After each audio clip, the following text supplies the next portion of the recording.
ahead right now with the call to order. Bang. Welcome to the Thursday, August 13th, 2020 electronic meeting of the Ann Arbor Historic District Commission. This meeting is in accordance with executive orders from the governor to effect social distancing and mitigate the spread of the COVID-19 virus. We intend to conduct this meeting similarly to an in-person meeting. However, please be patient if there are technical issues. Public comment will be via telephone only. To speak during any of the public comment opportunities, please call 1-877-853-5247 and enter meeting ID 929-9364-3571.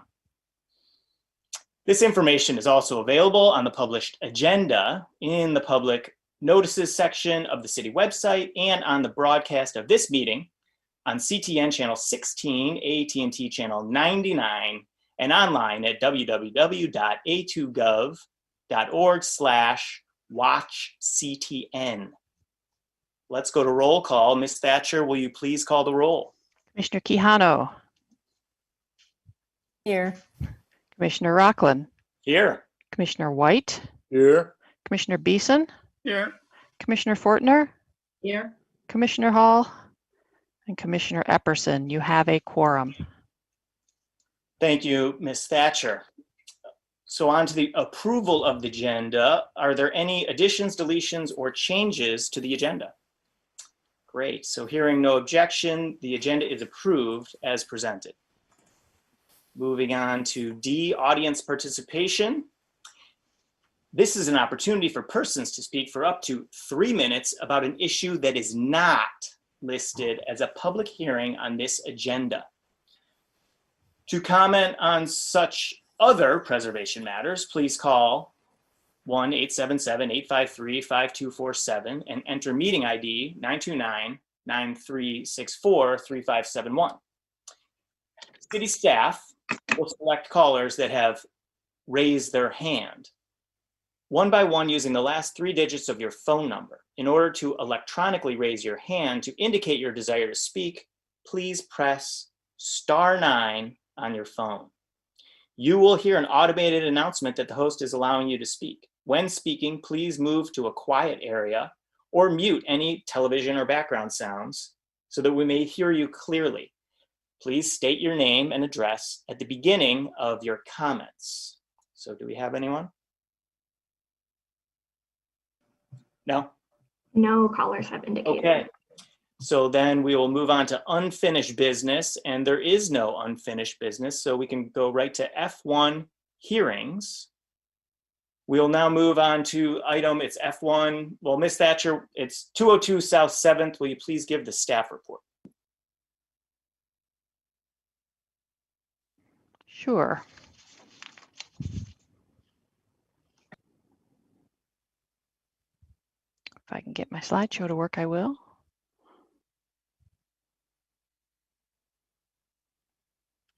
Okay, here we go. 202 South 7th. This distinctive 2-story gable fronter first appears in Polk directories in 1894 as the Stolzheimer home.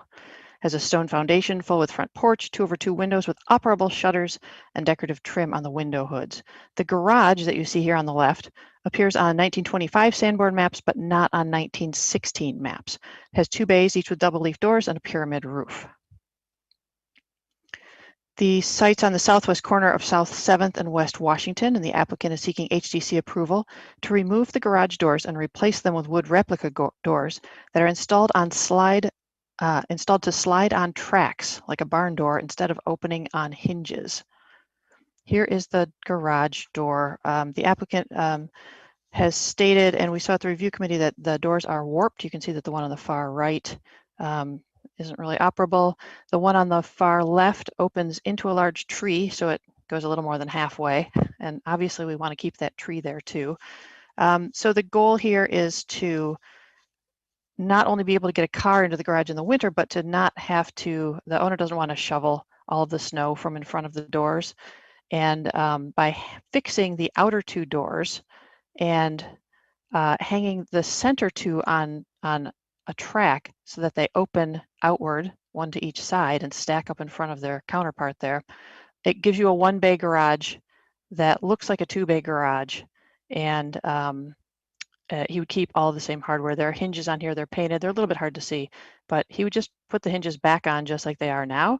The only change would be that obviously there wouldn't be a center pole support post coming up the middle here. You take that out. See what else we have here. A couple more photos. It's a very well-kept garage for its age. Still has a lot of old windows. That's what the inside of the door looks like. These doors have been maintained. You can see where pieces have been cut in, and you can see some from the other side too, spliced in. But they have warped with time. There's a new header up here on the top that you can only see on the inside. This is the other side. Windows don't match inside, but that's not uncommon in a garage. And drawing of showing the stationary panels, how the doors would slide out. They're each about 4 feet. And because of the condition and the warped state of the existing doors, the owner would like to have new wood replica doors rebuilt to use instead of these doors. There was some discussion about whether or not these doors are even original, but they certainly look like they could be. So I think that replicas are appropriate. Staff's generally supportive of this creative way to get around a problem that a lot of people with leaf swing doors have, and to make your garage more functional, especially in the wintertime. The Secretary of Interior standards that best apply are number 2, which says the historic character of a property will be retained and preserved. The removal of distinctive materials or alteration of features, spaces, and spatial relationships that characterize a property will be avoided. Number 5 says distinctive materials, features, finishes, and construction techniques or examples of craftsmanship that characterize a property will be preserved. From the Secretary of the Interior's guidelines for building site, it's recommended to identify, retain, and preserve buildings and their features, as well as features of the site that are important in defining its overall historic character. From the district or neighborhood setting guidelines, it's recommended to repair features of the building and landscape by reinforcing the historic materials. They've been doing that for a while, and they believe that it's beyond that now. And also that repair will generally include the replacement in kind of those extensively deteriorated or missing parts when they're surviving prototypes. From the district or neighborhood settings to replace, recommended is replacing in kind an entire feature of the building that's too deteriorated to repair when the overall form and detailing are still evident, using the physical evidence as a model to guide the new work. From the Ann Arbor Historic District Design Guidelines for residential accessory structures, it's appropriate to maintain and restore historic barns, garages, sheds, etc., to match the historic materials and configuration, and to maintain and repair historic doors and windows on historic barns and garages to match the existing materials and configuration. From the Ann Arbor Historic District Design Guidelines for residential accessory structures, it's appropriate where elements of historic outbuildings are deteriorated beyond repair to replace the elements in kind. Or to replace, well, this is not a non-historic or a missing garage door, so that last bullet point would not apply. It should be noted that this work is being done in conjunction with a lot of other repair work on the structure. And if the builder or the owner wants to get into that, they are welcome to. But this was the one work item that required HDC review, since it is changing the configuration of the existing leaf doors. So staff is supportive of the work, after the site visit, I do believe that this is an appropriate request and is approvable based on the standards and guidelines. Thank you. I'm going to just leave this up in case anybody wants to reference anything, and I'll take it down in just a minute. Thank you, Ms. Thatcher. So next, we'll go on to the review committee. Myself and Commissioner Beeson were on the committee. Do you want to give your report? Sure. Well, by and large, we had this existing structure. In terms of functionality, it would certainly make some improvements to their functionality, but by and large, we're looking to make sure that the look and materials still are consistent, and the modifications that they're trying to do appear to try and do that. In terms of adjacencies with other properties, this is right off of 7th Street. So it does get a really good view. You could also see that this is one of two ancillary structures on site. You can see one in the background. Pretty old structure back there too. I guess the condition of the existing doors is, they're old doors, but they're not terrible. Rebuilding them might certainly help reconfigure and get the shape and sizes that they want to make it work better. That's it though. Go ahead, David. Sure. I agree with staff report and what's been added by Commissioner Beeson. I will add, just for context on the site, it seems like this garage is maybe only like 25 feet from the setback, something like that. So it's pretty close to the sidewalk relative to some other garages that we've looked at. So keep that in mind. But it seems like the view from the sidewalk, you'd have to get pretty close to really notice, I think, the barn door situation. So I think even with it being close, it's maybe not an issue, but let's move on. So would the applicant please unmute your microphone and provide your name and address for the record?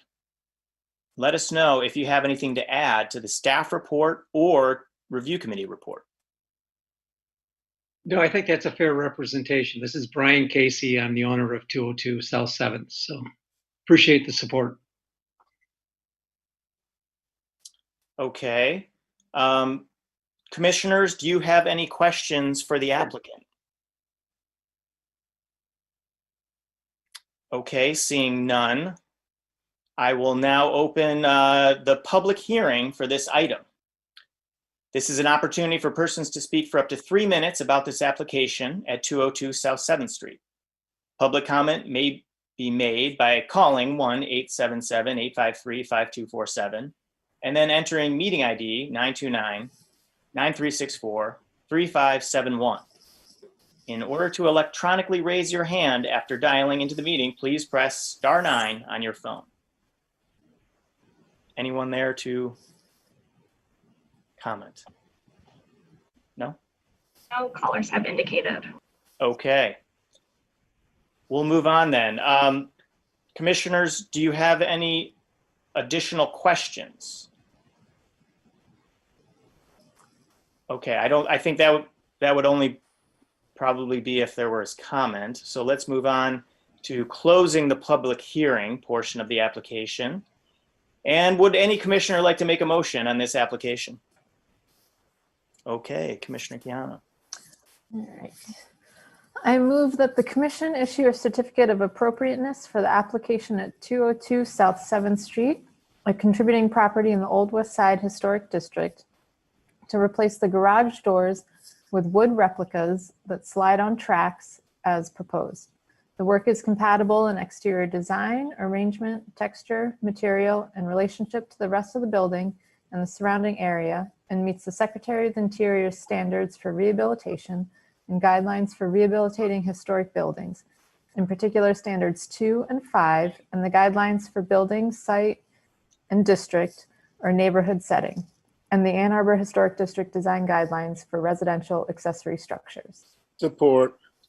That's moved by Commissioner Quijano and seconded by Commissioner White. Is there discussion on the motion? Well, Okay. I certainly think it's a creative,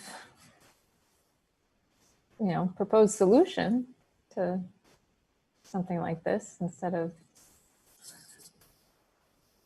something more severe, perhaps. So. I agree. Thanks. Yeah, if you have 2 bays, this could work. I think if Right, you have yeah. 2 bays, Usually they're not as big. something else. Okay, any more discussion? Looks like we're ready for a vote. All those in favor of the motion, please say yes. Yes. Yes. Yes. All those opposed, please say no. The motion carries. Your application has been approved. you will receive a written notice from staff. Please note that you must apply for any required building permits from the city before beginning your project. Thank you. Thanks. Thank you, Brian. We will now move on to F2 at 834 West Washington Street. Ms. Thatcher, please give us your staff report.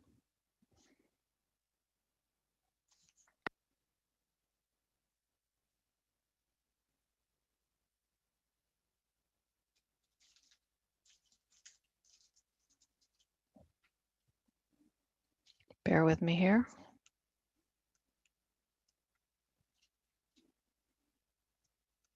There we go. All right, 834 West Washington is in the Old West Side Historic District. It's a two-story gable fronter with cornice returns and a porch spanning the front elevation, wood clapboard siding, and a sculpted block foundation. House was built in 1911, and the first residents were Otto and Amanda Toney. In April of 2019, the HDC approved an enlarged dormer on the side of the house, a new mudroom, and 2 skylights. This house is on the north side of West Washington Street between South 7th Street and 3rd Street. Let's see, I'm going to go through the staff report and tell you what I have, and then tell you what happened with this one. So walking around the house, they're doing major construction on the interior right now. The plan before was to finish the attic, and that was changed to finishing the basement, lowering the basement floor level to give 9-foot ceilings, and putting a small 2-story addition on the back instead of finishing the attic, just because there isn't a whole lot of room up there once you get it all finished off. This is the bump out on the side. It's just a close-up shot of the sculpted block. Part of the work here would involve raising the entire house up, replacing all of the sculpted block that you see in these photos, and replacing it with the Fent sculpted block, which I'll show you more pictures of in a second, and setting the house back down on the new foundation once the floor has been lowered. This is the back corner. You may recall that a mudroom was proposed on this corner. The exact same mudroom is still proposed to infill this back corner of the house. This is a small addition on the back. So on the back, the house is 2 stories up. Let me find my mouse. There it is. Nope. The house is 2 stories. And then there's a 2-story addition behind that. And then there's a 1-story modern addition behind that. The age of this upper floor is not known. It might be from the period of significance. It might have been like a porch, a sleeping porch that was enclosed later on. The roof didn't look like this in 1947 on aerial photos, and it's shown as 1-story on Sanborns from 1948. So that's probably the best guess, is that this used to be a sleeping porch, and it was, I'm sorry, my mouse is just going crazy here, and that it was later enclosed. But this little bathroom or whatever it is on the back is definitely, the 1-story is definitely modern. So they would take this off, put a new 2-story addition on the back here.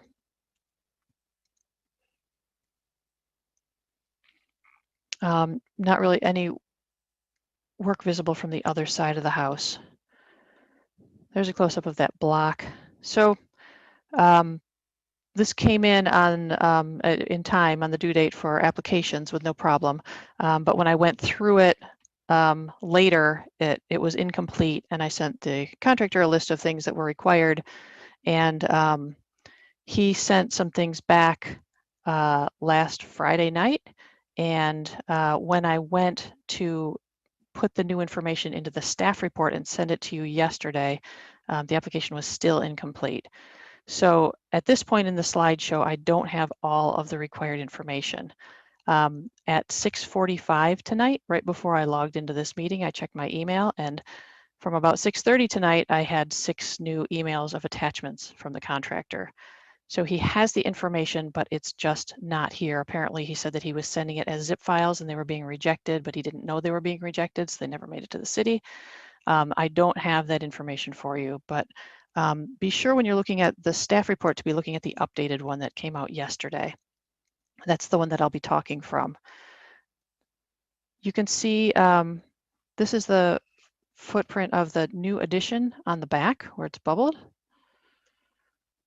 And here's what it would look like from the west side. This was the gable that was approved previously. That would be that work would be removed, basically replaced by this new application. There was also a skylight, I believe, and that would not be built either. This is the same mudroom that was on the previous application, and there's also some work on the front porch.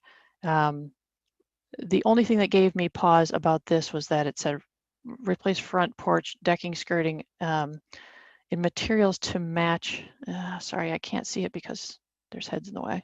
Here we go. Similar materials to match existing. That really needs to say matching materials and matching dimensions, but that's just a small point. So we've got the same mudroom on here, same front porch work. This is the two-story addition on the back. It is dropped down.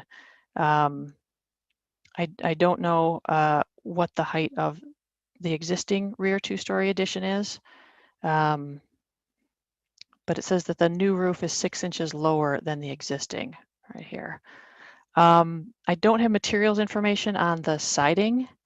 And the main house, the contractor told me they were fine with the fence sculpted block, and this drawing says that the sculpted block would be used on the addition, but it says that on here, but he told me, he told us at the site visit on Monday that would be just plain concrete in order to distinguish it from the original part of the house. You can see the mudroom off to the side there, that addition. It's got a little covered porch. Verbally, the contractor, the builder, told me that these were Anderson 400 series windows. I don't, as of right now, have dimensions on those. I'm not sure if this is a slider or a big fixed window. No porches is proposed there, so maybe it's just a big fixed window. And then on this side of the house, there's an egress window from the new basement, which is great. It's a perfect place to put it. It's out of sight of everything, but I also need more details on that. This is a back porch detail that I'd asked for. I believe that this is taken from the previous plans, and that's a perfectly appropriate style of guardrail, etc., for the new back porch. It does say AZEK decking, which I think is fine since it's a back porch and not the front historic porch on the house. So from the Secretary of Interior Standards, we've got number 2, which I already read to you. Number 9, which says that additions, alterations, or related new construction shall not destroy historic materials that characterize the property. The new works shall be differentiated from the old. Wow, excuse me. And shall be compatible with the massing, size, scale, and architectural features to protect the historic integrity of the property and its environment. Number 10 says that new additions and adjacent or related new construction will be undertaken in such a manner that if removed in the future, the essential form and integrity of the historic property will be unimpaired. From the guidelines for additions, recommended is constructing a new addition so that there is the least possible loss of historic materials and so that character-defining features are not obscured, damaged, or destroyed. From the guidelines for additions, recommended is designing new additions in a manner that makes clear what is historic and what is new, and locating the attached exterior addition at the rear or on an inconspicuous side of a historic building, and limiting its size and scale in relationship to the historic building. From the guidelines for additions from the Secretary of the Interior, recommended is considering the attached exterior addition both in terms of the new use and the appearance of other buildings in the historic district or neighborhood. Design may be contemporary or reference design motifs from the historic building. Not recommended is attaching a new addition so that the character-defining features of the historic building are obscured, damaged, or destroyed, or designing a new addition so that its size and scale in relation to the historic building are out of proportion, thus diminishing the historic character. Not recommended for district or neighborhood setting is introducing new construction into historic districts that's visually incompatible or that destroys historic relationships within the setting. From the Ann Arbor Historic District Design Guidelines, for all additions, it's appropriate to limit the size and scale of the addition in relationship to the historic building so it does not diminish or visually overpower the building or the district. The addition's footprint should not exceed 1/2 of the original building's footprint or 1/2 of the original building's total floor area. That one was in an email that I had attached to the revised staff report.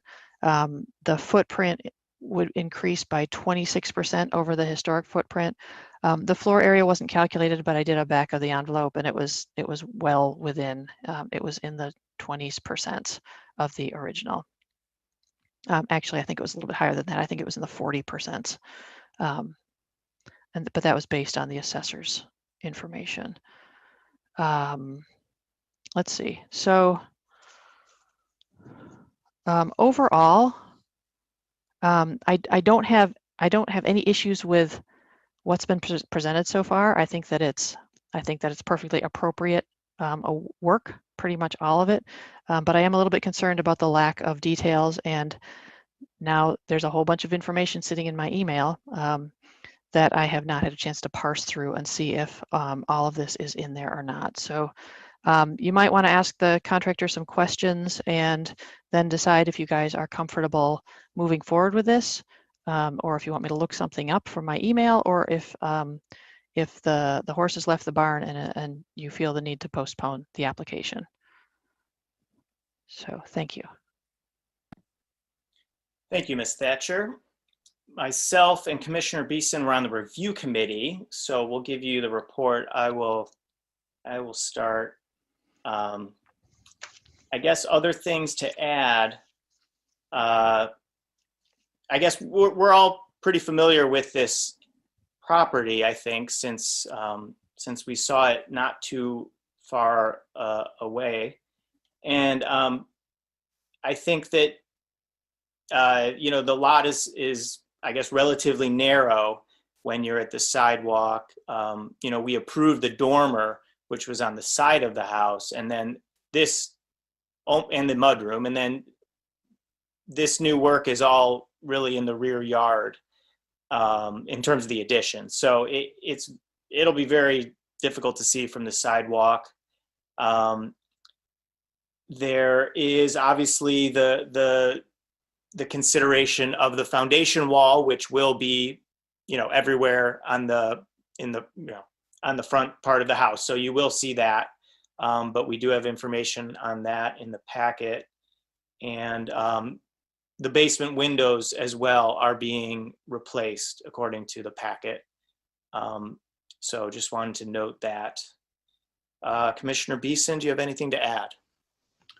Yeah, I guess they did elaborate on site. We asked a question about some of the materials and the windows, and they did give us some details on that. So the siding was supposed to be the hardy plank board, and then the windows were going to be wood with aluminum clad. Then Jill mentioned some of the stuff about the foundation wall, that it was going to be the rough cut in the other portion of it, and then a clear, like a smooth finish on the new addition, the clear new addition portion. Is that right? I think that was right. We looked around for the neighborhood houses, and all the houses in the area have the same kind of scale of addition. So we did approve this in the past for the work being scoped out. So yeah, that's all. Thank you. Would the applicant please unmute your microphone and provide your name and address for the record, and let us know if you have anything to add to the staff report or the review committee reports. You may also turn your video on if you're comfortable doing so, but you don't have to.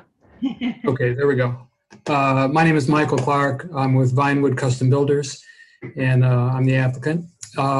We are proposing to do a very authentic and historic restoration, of course, and working with Jill and sorting through what was necessary. I apologize for not getting information too. I thought I had sent it all in plenty of time, but that the fact that my zip folders were blocked means you didn't get all those things. So you've got, Jill has them now, and of course she can sort through those and get them to you. But our intention is to do everything as per the guidelines from the Historic District.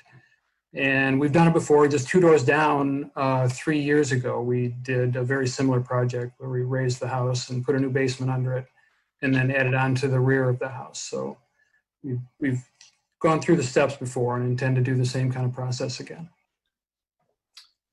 Thank you. And we're the homeowners. Hi, do you have anything to add? No, just, it's a long process of renovation, and the original plans obviously weren't really to our liking in the end for functionality with our family. So we're hoping to be able to stay in the neighborhood and enjoy the house and the wonderful neighborhood. That's pretty much it. Yeah, agreed. Thank you. Commissioners, I assume you have some questions for the applicant. Does anyone want to go? I guess I'll start. Michael, can you describe the basement window replacements? What are those going to be? Yes, my intention is to do the same brand, the Geldwen brand. They have an aluminum clad wood window. The size we can match exactly with their stock product. The existing storms that are there now have one vertical and one horizontal grill, which we could also match if you felt that was required. They appear to be original. So those can match exactly in size and location. And then the only basement window we'd be adding would be the egress window on that northeast corner of the basement. Will you please describe the egress window and the actual egress? Are you custom building something, or are you purchasing a product? Can you let us know what those will be? Of course. The window itself will be also Geldwen clad. Usually we do a casement window so we can stay within that 32-inch width and height to reach the 40-inch windowsill opening requirement. And then, so it'd be a single casement, single sash casement. And the one we've done most often in the past is a Wellcraft. It's a formed polyethylene well that is stackable, and it's about 53 inches, I think, in width and 43-inch projection out from the house. Has a built-in ladder, and it can be established. So it's just, we usually do it about 3 inches above grade. So it doesn't show very much when it's all said and done. Thank you. Lastly, will you let us know what your intention is for the north elevation? The first floor, you're showing a window that's sort of centered on the wall there, and I guess we're curious. It looks like it's about the sill is maybe at floor height. Are those doors? Are those windows? What are you showing there? Yeah, the homeowners would like to have a patio door there of either a sliding or a French door variety. And so I drew that in, and then I didn't ask you guys when you were on site whether that was appropriate for that location or not. And at this point, we're planning on not doing a deck. We would probably just put a temporary guardrail until the owners decide what they want to do with that area back there. Because we're going to be just, the grade goes uphill, not too far north of the foundation.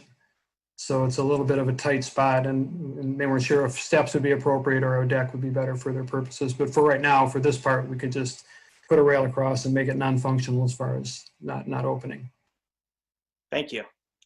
Any other commissioners with questions? Okay. Hold on. All right, so we're going to open up the public hearing for this item then. This is an opportunity for persons to speak for up to 3 minutes about this application at 834 West Washington. In order to electronically raise your hand after dialing into the meeting, please press *9 on your phone.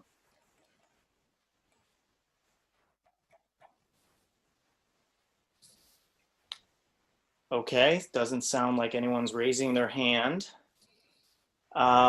Okay, I will now close the public hearing portion of the application.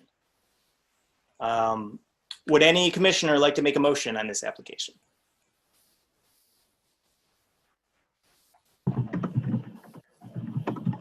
I can do it. I just got to get to the page here. Please, thank you. Oh, where is it? Oh, there we go.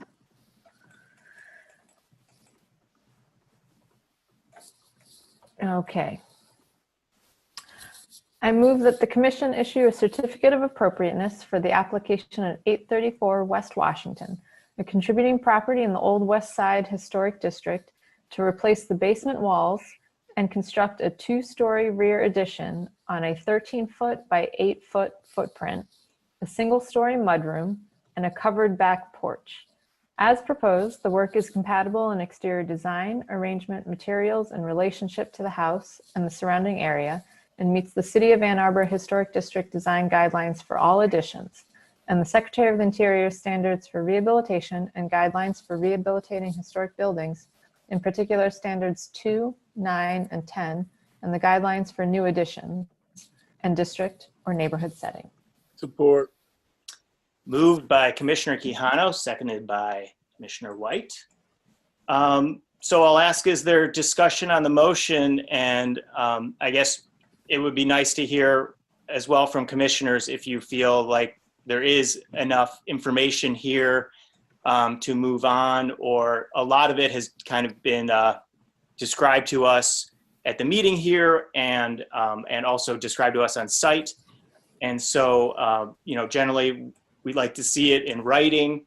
And I guess there's a permit that will come down the line eventually. And so, it's not like we're just not going to see what's actually going to happen before Jill has another chance to look at it. But just keep that in mind and would like to hear your opinions on that. So any comments on this or discussion? Yes, Commissioner Fortner. Unmute. Would it be appropriate to say that the motion or that the review would be pending the determination by staff that the additional information that was provided will complete the application and is inconsistent with all the information that we've received verbally? Is that something we can do? Or can we have the officers review it once it comes back in officially, just to make sure that it complies with the motion? I think that'd be the best way to do it. If I took all the information, like you said, Kathy, and put it together and then run it by the 3 officers to make sure that they agree that it's now complete, I think that would be totally appropriate to condition it on that. So do we need to change the motion, or is that just sort of go without saying? Yeah, you should change the motion to add the condition that the information submitted on August 13 be reviewed by staff and the officers for completeness before any building permit is signed off on. I have a feeling it's all there. There's a lot of information that I just got. I don't think it's going to be a problem. Okay. Sounds like everyone's good with that. Yeah. Commissioner Quijano, do you want to? Right, yes. Trying to see where best to add this condition. Let's see.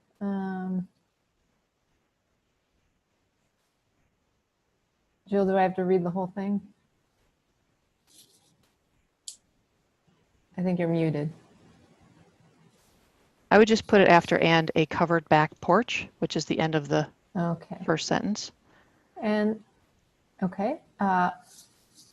Motion as previously stated and then appended at the end, and a covered back porch with the condition that there is a staff review of the additional information submitted by the contractor and a day on August 13th, 2020, and any further review deemed necessary with the officers of the commission to ensure completeness of the application. Thank you, Commissioner Quijano. Is there any discussion on the motion? Okay. I think that no discussion is meaning that we all feel that this is meeting the standards as discussed and as proposed. So let's move to a vote. All those in favor? I'll support it. I'll support Okay, we the motion. supported that motion. Yes. Very good. Is there any further discussion? Okay, great. Let's move to a vote. All those in favor of the motion, please say yes. Yes. Yes. All those opposed, please say no. Okay, the motion carries. Your application has been approved, and you will receive a written notice from staff. Please note that you must apply for any required permits from the city before beginning on your project. Thank you. Thank you. Thank you. Okay. Thank you. Let's move on. Item F3 at 1529 Broadway Street. Ms. Thatcher, your report, please.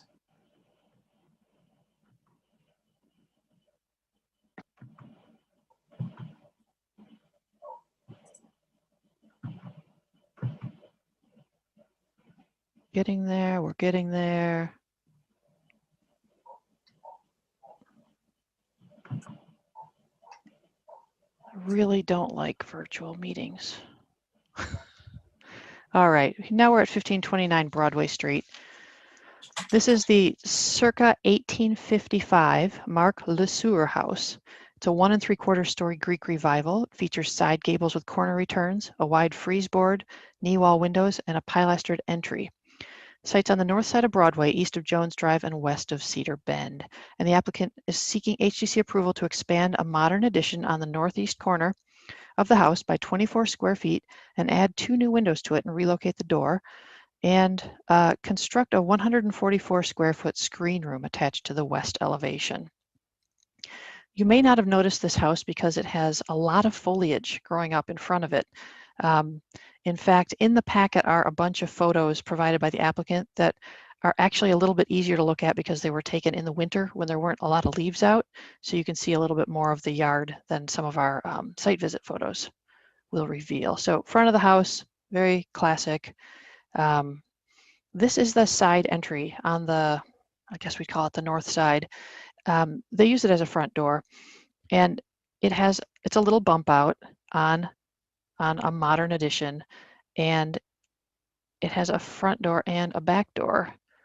And you can see those photos also in the application. But the proposal is to basically extrude this wall out to meet this other one in the back, so there would be a little bit of an overhang. I should walk through the evolution of this house. You can see that there's a large main 1 3/4 story Greek revival front block.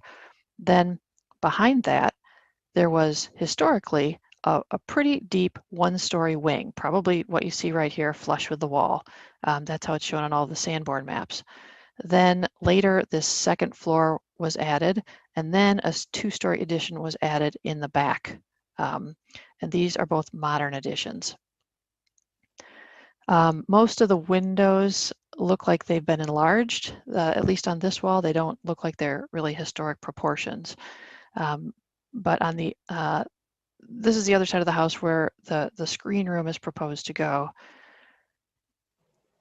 And it's a slider with a deck, and the deck would go away, be replaced by the screen room.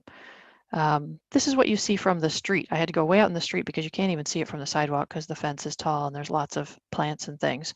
Those windows that you see peeking out, that's the 2-story bit right here. So it would be somewhere back here that you might be able to see a little bit of the screen room. Obviously, if there weren't a fence there, you could see more of it. But note that the wall of this house is really deep right now. It's a very long, I don't want to say disproportionate, but there's a lot more in the back than there is in the front, which sort of detracts from the historic house. I think that the addition that's proposed would go here on the side, and here you can see where the little tiny addition is in the back to fill in that back room. I think that it would actually help break up the wall of the house. I'm not going through all of these because you see most of them in your packet. All right.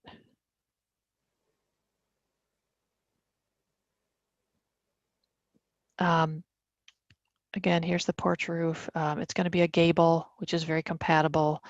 The little roof in the back just gets extruded a couple more feet to the back. Sorry, I really wanted to show you the drawings because they're cool. Okay, so here we have it. The screen porch is truly a screen porch. It just has screens.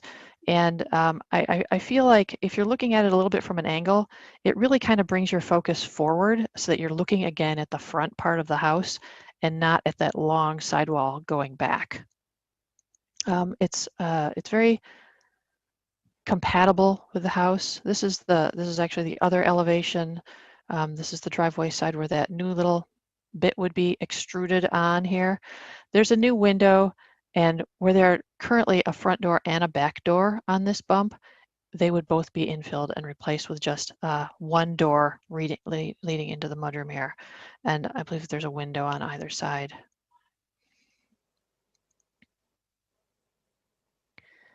You can see that there's a door on the screen room leading out to the backyard. And it's got some corner returns. It's a very simple but modern, but staff feels very compatible design. Couple of steps off the back.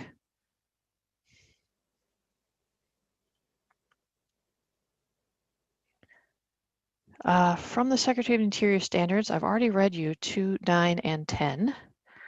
And I've read you most of these for additions, so I'm just going to go through and make sure that there's not something that I missed. Residential porches from the Ann Arbor Historic District Design Guidelines say it's appropriate to install a new porch and entrance on secondary elevations. It may be appropriate if it does not diminish the building's architectural character and the design and materials are compatible with the building and the site.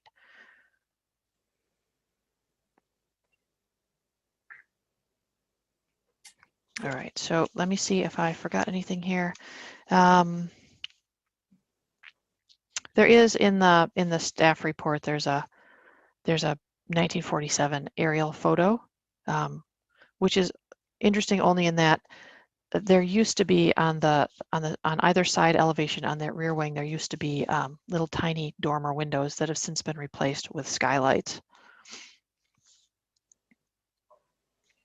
The percentages of this project, the mudroom addition would slightly increase the modern footprint, which would be 59% of the historic footprint, and the floor area would also increase slightly to 54%. Obviously, the guidelines don't recommend going above 50, but this is a rework that would resolve substantial interior space problems created by the previous additions. Staff does believe that it's okay since it's entirely out of sight.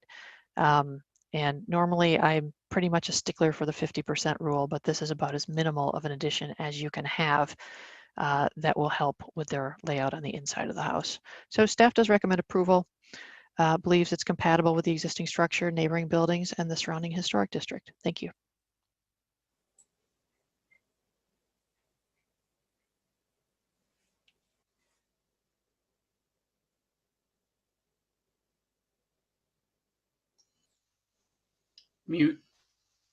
Unmute, David. Thank you, Ms. Thatcher. Commissioners Beeson and myself were on the review committee. Would you like to give your report, please, Commissioner Beeson? Sure. So you took some of the images down, Jill. I don't know if you could put those back up, but the one side where the porch is going to be added, or the deck, the screened-in porch, it is a pretty long facade that is normally broken up, especially when additions are added. So this was done, all those additions were done well before a lot of our work, but so now we're looking at this addition, or looking at the side porch, and you could tell that will certainly help break it up. As Jill noted, there are some additions to the square footage, but it is so pushed so far back that you really wouldn't notice it very much at all. And it's a very, very small addition being filled in on the back. By and large, the lots in this area of town are pretty big and wide, so there's lots of side yard and backyard and just yard. So in general, this seems fairly compatible with the neighborhood. Go ahead. Thank you. I will add, this is the perfect picture because what we saw was completely different than this. The yard is incredibly lush.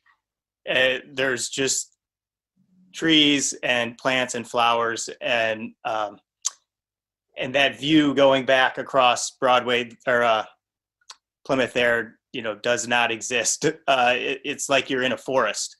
in this yard is really incredible. So I understand the desire to have this screened porch. The other note was, I think that Ms. Thatcher might have said that there was only going to be one door over on the mudroom side. I think according to the drawings, it looks like there's one door being moved and then the other door is being kept, the one in the back. I don't know if that makes a difference at all to this application, but I just wanted to note that in case it was important to someone. So let's move on. Would the applicant please unmute your microphone and give us the video feed if you'd like. Provide your name and address for the record, and let us know if you've got anything to add to the staff report or the review committee report. Thank you. Hi, Connie Rizzolo Brown. I don't see where I can add video. I thought it was automatic. It's not though. Address 210 Collingwood, Suite 106, and I am the architect here on behalf of the applicant, Stephanie Roden. Connie, you should have a little video camera icon at the bottom of your screen. No, got it. Oh, there we go. Great. Okay, so I'm sorry, were there any comments? No, I'm here to take questions if you have any. Okay. I think we covered all the points we were trying to make. Yeah. Thank you very much.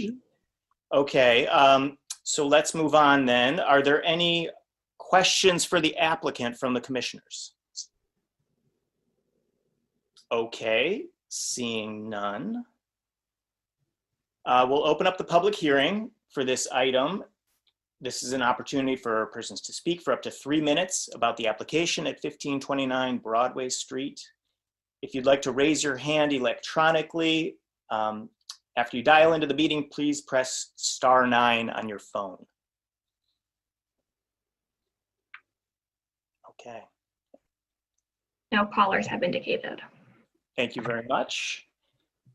I will now close the public hearing portion of the application. Would any commissioner like to make a motion on this application? Commissioner Beeson, please. All right, let me bring up the page as well here. Click, click, click, click. All right. Oh, it's a long one.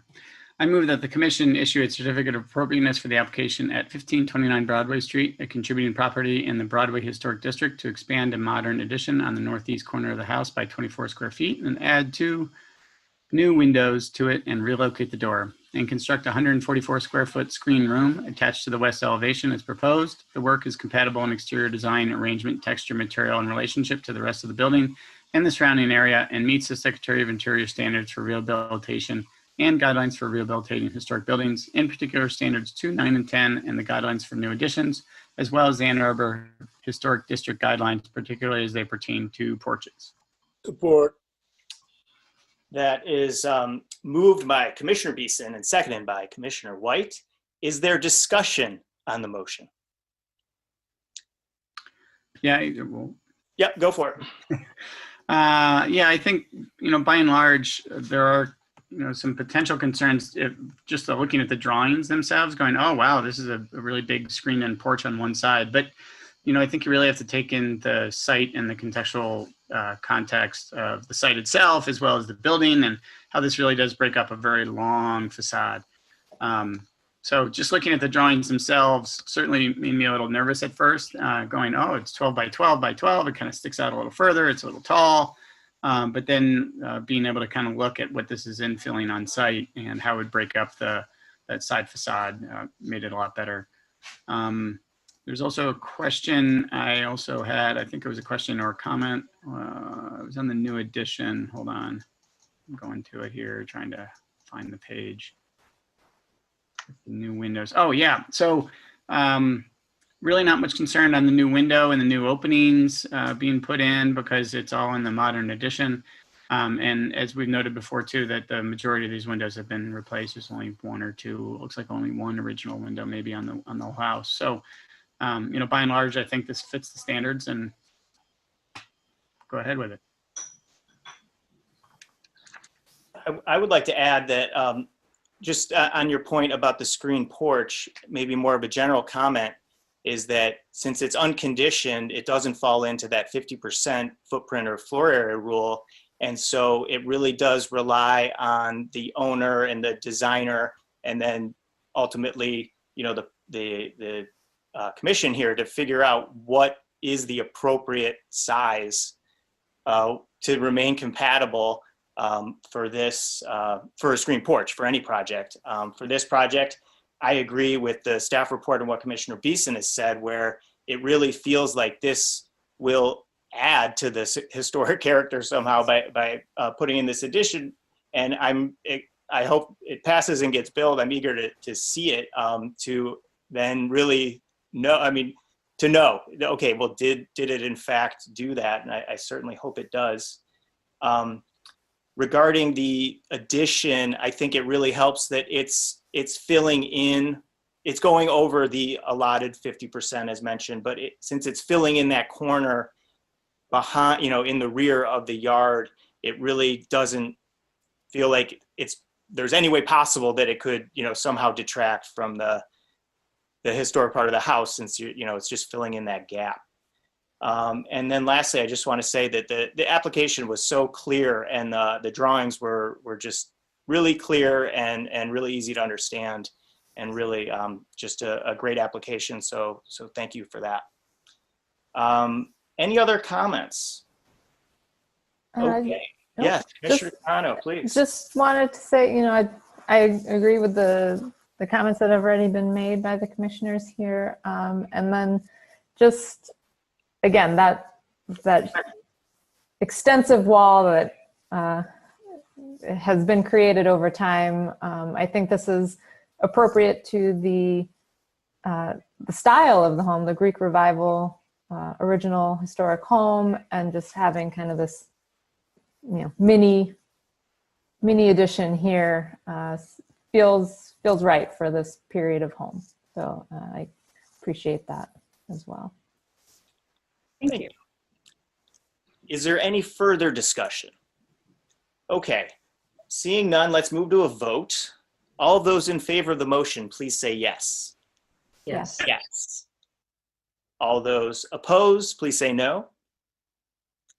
The motion carries. Your application has been approved. Please note you must apply for any required permits from the city before beginning your project. Thank you. Thank you. Thank you much. Thanks very much. Thank you. Okay, good luck. Okay, we will move on to F4. That's 523rd Street. Ms. Thatcher, your report, please.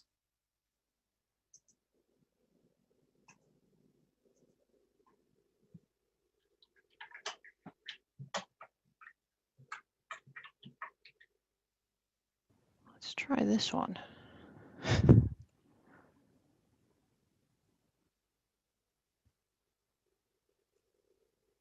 For some reason, it can't keep up with me when I'm trying to click through slides, so just hang on for a sec.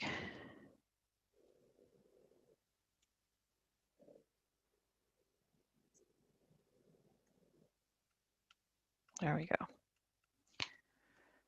All right, 523rd Street is in the Old West Side Historic District. It's the home of Matt and Heather Esper, and the applicant is Bob Bartlett. This 2.5-story gable fronter first appears in the Polk City Directory in 1913. It features a full-width front porch, gable eave returns, and a sculpted block foundation. It's on the west side of 3rd Street, south of West Jefferson and north of West Madison, and the applicant is seeking HDC approval to replace a pre-1945 1/1 window in the rear-facing attic gable with a casement window with a false mutton that meets egress requirements. All right, here we have the front of the house. A very classic gable fronter, Old West Side. And up here in the top is the original or pre-1945 window that they'd like to replace with an egress window. We've had a slew of attic renovations. Everyone who's stuck at home and looking for more space, I think that this is probably one of those. This the window is definitely an old window. You can see how this is going to work up here with the new master bedroom. Here's the window. I think this is supposed to be a pair of windows, but that remains in the front. This is the only one that needs to come out and be replaced for egress. The window would fit in the same opening size, and the application states that there will be a false mutton across the middle to make it look a little bit more like a casement. There'll be a little vent in the gable. That's something that comes up all the time when you put in a new bathroom. This is the window from the inside. If you look closely, you can see that there is a weight on either side and ropes. So it's still a functioning old window. The sash looks a little bit funny. This is the interior sash, and the window is raised right now. So this is the upper sash behind it that you're seeing through to it. Let's see. I've read to you Secretary of Interior Standards 2. The Secretary of Interior's guidelines for windows does not recommend introducing a new design that's incompatible with the historic character of the building, or introducing new construction that's visually incompatible or that destroys historic relationships. From the Secretary of Interior's guidelines for health and safety, it's recommended to identify the historic building's character-defining spaces, features, and finishes so that code-required work will not result in their damage or loss. Also complying with health and safety codes in such a manner that character-defining spaces, features, and finishes are preserved. From the Ann Arbor Historic District Design Guidelines for windows, it's not appropriate to change the number, location, and size or glazing pattern of windows by cutting new openings, blocking in, or installing replacement sash which does not fit the historic opening. Let's see. So it's lucky that the window is large enough to be simply replaced with a casement that will meet egress requirements. Not everybody gets that lucky with their attic windows. It is a historic window, but it is an attic window on the back of the house. And certainly finishing an attic is a lot less disruptive to a house than, say, adding a second floor on that one-story wing on the back. The proposed windows in Anderson 400 series casement with bronze-colored vinyl cladding. And staff supports the proposal since the windows on the rear elevation and utilizing the attic space instead of putting an addition has a much smaller impact on the historic structure. Thank you. Thank you, Ms. Thatcher. Myself and Commissioner Beeson were on the review committee. I do not have anything to add. Commissioner Beeson, do you want to add anything? I thought I did. Let me think for a moment. All right. Yeah, I think all the houses adjacent are pretty much in scale, and this is just looking at an egress window, so there wasn't much impact. I know we did check with the owners about trying to keep the old sash and storing it for later, and they were certainly amenable to that.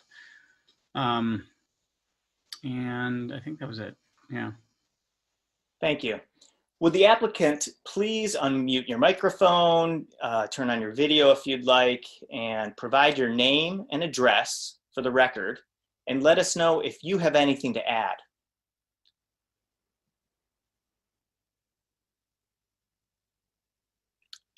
There's Matt. Yeah. Hey, Dave. So no, I think you've pretty much covered it. The one thing that I might add is I think we'll probably put in white framed windows as opposed to bronze, with the anticipation that we'd probably either paint the existing siding or remove the aluminum and paint the wood siding sometime further down the line. But that was my only point of clarification. The intention is to fit in the same opening, including those weight pockets, and then adjust the aluminum siding to be more narrow to match that opening. Oh, sorry, and I'm Matthew Esper at 523rd Street. And I'm Robert Bartlett. Out of his truck. Yes. Well, actually, no, I'm in my truck in Virginia. This was the only way that I could get the internet through my phone. So I am in my truck. Matt sees me in my truck all the time. But we're going to use the existing opening. We're not going to get into the siding. And it's a drop down onto a flat roof for us rather than some kind of a roof egress window or something like that. It's the safest way, for this to be applied. Thank you. Does anyone have any questions for the applicant? Commissioners? Okay. In that case, we'll open up the public hearing for this item. This is an opportunity for persons to speak for up to 3 minutes about this application at 523rd Street. If you'd like to raise your hand after dialing in, please press *9 on your phone. Okay, No caller is indicated. thank you. Commissioners, do you have any additional questions here?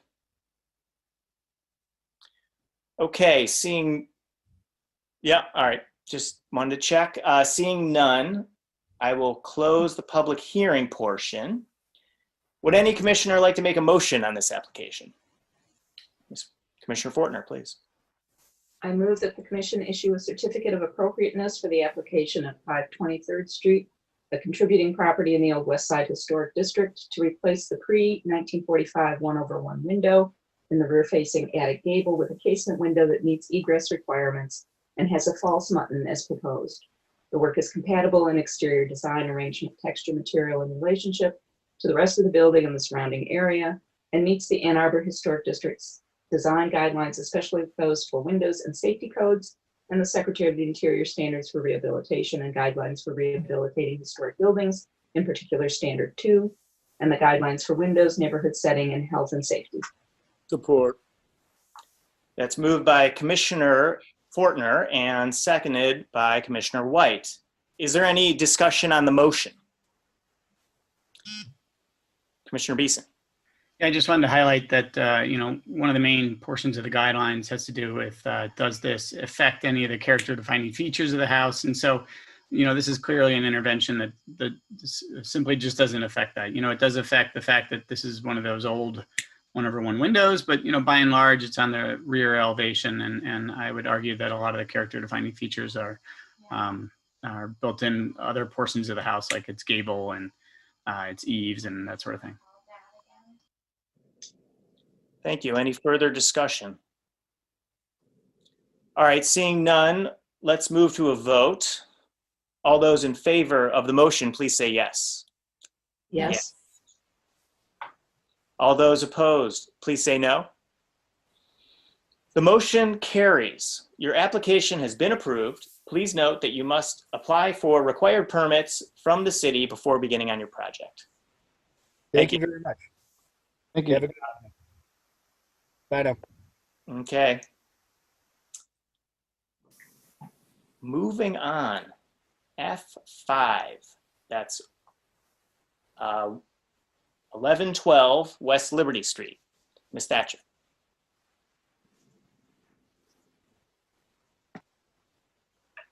This 1 3/4 story upright and wing first appears in city directories in 1917 as the home of Robert Reif. It features a rubble foundation, rear 1-story wing with a shed roof, and several additions. The applicant seeks HGC approval to construct a rear dormer, remove a rear window, and install a different size window in a nearby location, and construct a rear deck and stairs. And you may recall that just a month ago, or this was determined to be a non-contributing structure in the Old West Side Historic District. So front of the house. Come on, slideshow. There we go. I didn't include a bunch of pictures because you guys have seen a lot of pictures for the last 2 months of this house, but there are plenty in the application, and there are excellent drawings and renderings of what they're proposing here. So you may recall the roof plan. It's an upright and wing with a rear addition and a modern front addition. And the proposal is to add a dormer along the back of the house. It meets the ridge height of the wing. And then because stairs come up here, they needed to bump it out a little bit in order to get a big enough landing to use the existing stairs. And there's more information on that in a second. Also, existing little side porch with stairs going up would just have stairs going down to a new deck in the back. It's low, so it doesn't require a guardrail. Here we see the existing and the proposed work. I really appreciate that they were able to keep it at the ridge height and not have to bump that up. Because from the street, you're not going to really see much of this work at all. You might see a little tiny bit of this, the end of the dormer closest to the garage. This is what it looks like now existing. We've got a lot of unfinished attic. This is an existing bedroom. And the stairs come up here, and there's less than 2 feet of a landing here. And obviously that's not going to meet code today. So in order to put a bathroom upstairs, they've from the ridge line here, added the dormer and bumped that back wall out. Because this is not a contributing structure and the work is all on the back and it doesn't really have an effect on the neighbors' houses, that's okay. This is the front elevation now. This is the north elevation now. Note that there is a gable window here that's proposed to be changed. I'll show you that in a sec. We have the east and west sides. All right, so elevation drawings. This is the proposed west elevation. You can see the roof coming off, the dormer coming off of the roof ridge here. This is the dormer bit. This is the popped out bit to give them the landing space. This is the north elevation, or the back of the house. There's a new operable window proposed here to replace the one that's in there now, but it looks like it is the same proportions. We've got some windows on the dormer. From the east, let's see, you're really not going to see very much. There's vertical wood siding that you'll see better in a rendering in a sec, cement board fascia, or composite siding. Lots of cross sections, lots of really good detail in this application, which is much appreciated. There are existing cross sections and proposed. Here's some details on the deck, adding the Jack and Jill stairs to go down, low deck, some just decorative wood sort of wall panels on the existing. And here's what it looks like in a rendering.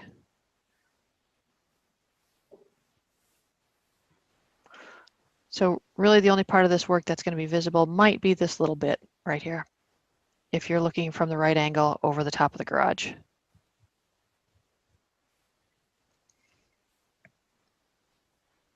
The rest of the work is either too far back or obscured by this little retaining wall that you saw in the backyard.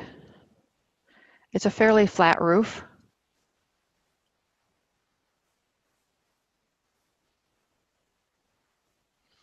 From the Secretary of Interior Standards, number 2, I already read to you. From the guidelines for alterations, recommended is designing additions to roofs, such as residential office or storage spaces, elevator housing, decks and terraces, or dormers or skylights when required by the new use, so that they're inconspicuous from the public right-of-way and do not damage or obscure character-defining features. Not recommended for district or neighborhood setting is introducing new construction into historic districts that's visually incompatible or that destroys historic relationships within the setting. They have a very private backyard. It's not deep. There's another neighbor's backyard behind them, and then it slopes downhill to Slauson Middle School. But it's not really visible from any other vantage points because of mature trees and things. From the Ann Arbor Historic District Design Guidelines for residential decks and patios, it's appropriate to install a deck in the rear of the property that's subordinate in proportion to the building. To install railings made of wood, custom railing designs will be reviewed on a case-by-case basis, and to install flooring made of wood or composite wood.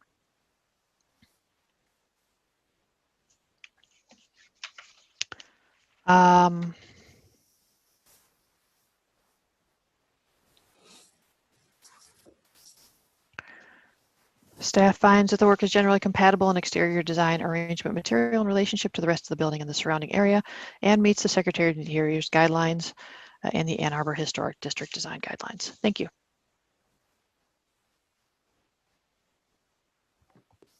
Thank you, Ms. Thatcher. Myself and Commissioner Beeson were on the review committee. Commissioner Beeson, do you want to give us your report? Sure. Yeah, so the staff report's pretty thorough on this. You wouldn't see a whole lot of, it's pretty grown in the back, and it being in the rear elevation, we wouldn't notice very much either. Just even where we're standing, it would be hard to even see this actual elevation because the grade drops a lot in the back. Yeah, we didn't have the drawings at the time that we were out on site, so I'm still trying to get a better idea of what this flat roof looks like. So it might be, we'll bring that up in discussion, but that's basically it for me. Thank you. Yeah, so I just agree with what's been stated so far.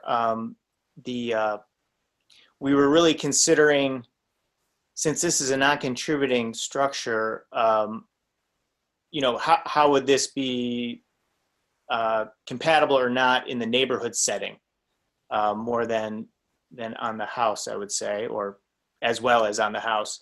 And like the staff report stated, you know, will be very difficult to see from any portion on the sidewalk. So let's move on. Would the applicant please unmute your microphone and turn on your video? Provide your name and address for the record, and let us know if you have anything to add to the staff report or the review committee report, please. Hi, this is Angela Chessery, my husband Rob, and we're at 1112 West Liberty Street. We really love this house, and we'd really like to stay and grow in it and use the space as best as we can with kind of like a minimal addition. When we first saw this house, we loved the character of the neighborhood, and we love the arrangement of the house and everything inside. And right now the attic is kind of a dangerous space, and we can't really use it very well. And we actually have to go through like a 2-foot panel in the bedroom to get into the attic. So we'd really like to make that space a lot more usable. And I'd also like to not hit my head going up and down the stairs right now, and I'm 5'1". We really think this addition would make our house a lot more livable. Thanks. And Travis is here too, who did the design. So. Yeah, I'm Travis Williams. I'm the architect working with Rob and Angela. And I think both Jill and Rob and Angela have done a really good job of presenting the project. So I'm available to answer any design questions or talk about the low slope roof as much as possible. Thank you. So commissioners, do you have any questions for the applicant?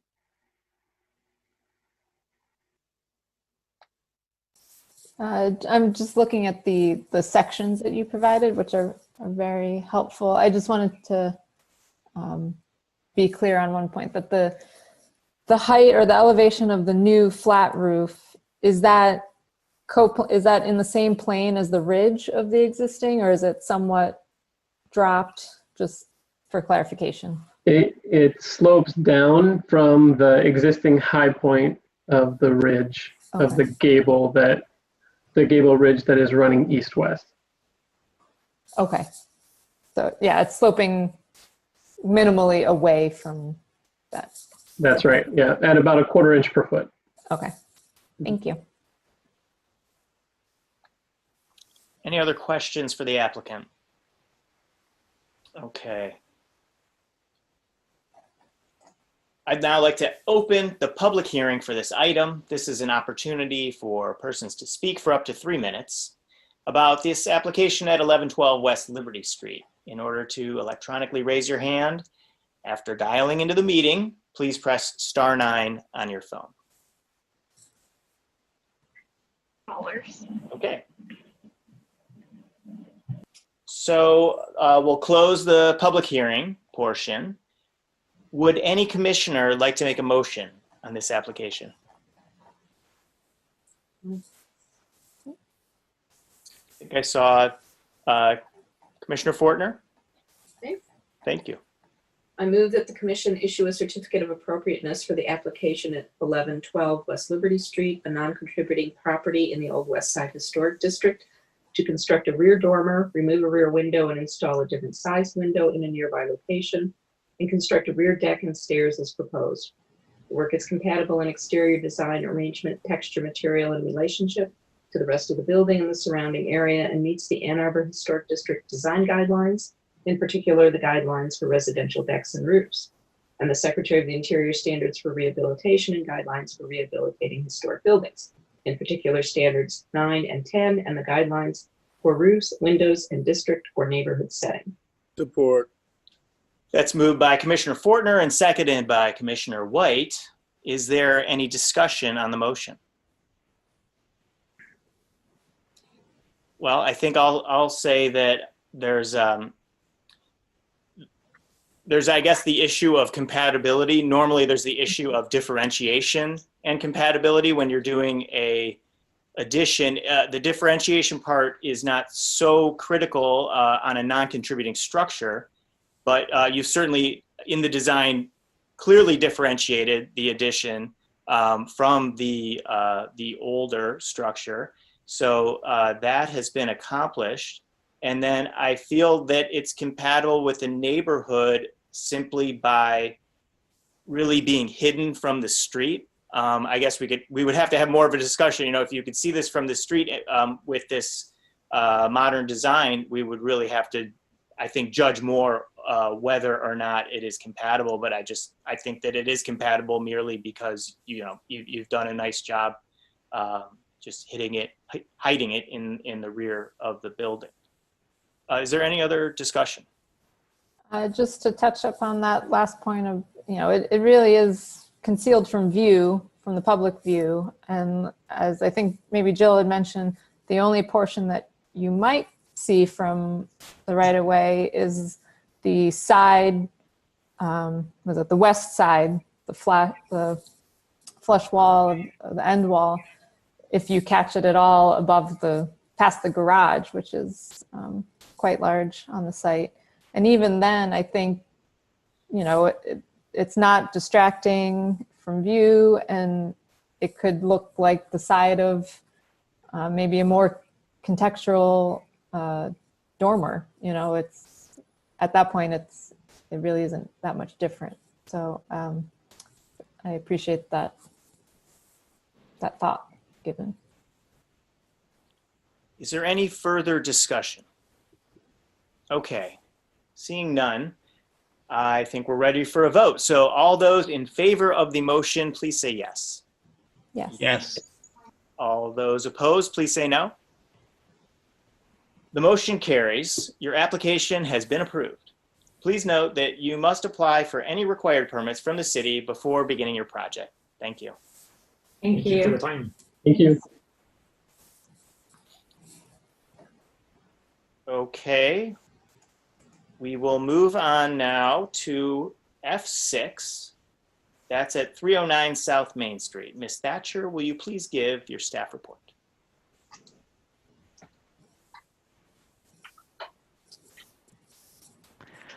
This site is on the east side of South Main Street, south of East Liberty and north of East William. The most recent tenant was the Melting Pot Restaurant. It was originally constructed in 1866 in an Italianate vernacular style. Ironically, it had no storefront. It had simply a person door and 2 little windows. And the original first floor tenant was Fred Gross Clothing. In April of 2019, the HCC approved the replacement of the windows on the upper stories and the replacement of the current wood storefront with an aluminum storefront system, 2 metal doors, and stone cladding surrounding the windows. This application is a replacement for that storefront system for a new aluminum and tile storefront system. So existing conditions are that the front of the building is very boarded up.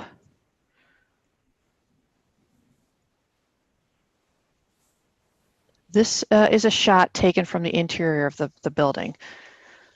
So let me get to my notes so that I don't mess this up. I'm going to give you the Cliff Notes version.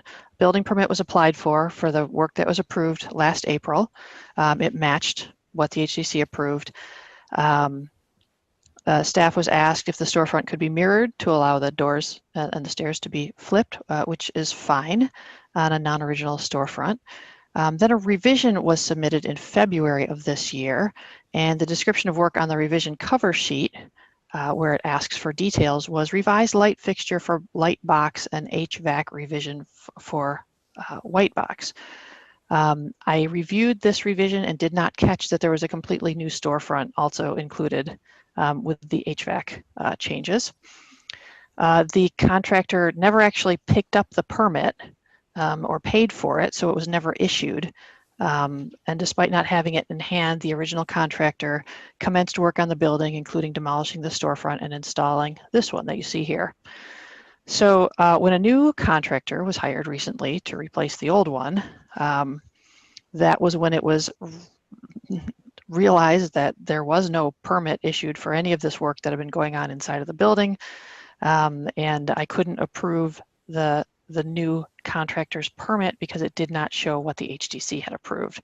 So the new contractor is now coming in, trying to mop up the old contractor's work, and the building owners would like you to consider the storefront that was installed, which is a little bit different from the storefront. Well, it's quite a bit different, but it's not entirely inappropriate from the one that was originally approved. So retroactively, these are very tall windows. There are 3 windows you see in this photo, plus a narrower one at the left hand on the corner. The 3 larger windows accordion fold in, so they would stack up inside the building.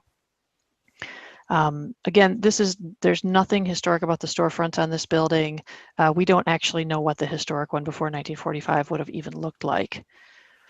There's black tile installed in part of the storefront. This is on the kick plate or the bulkhead below the tall windows.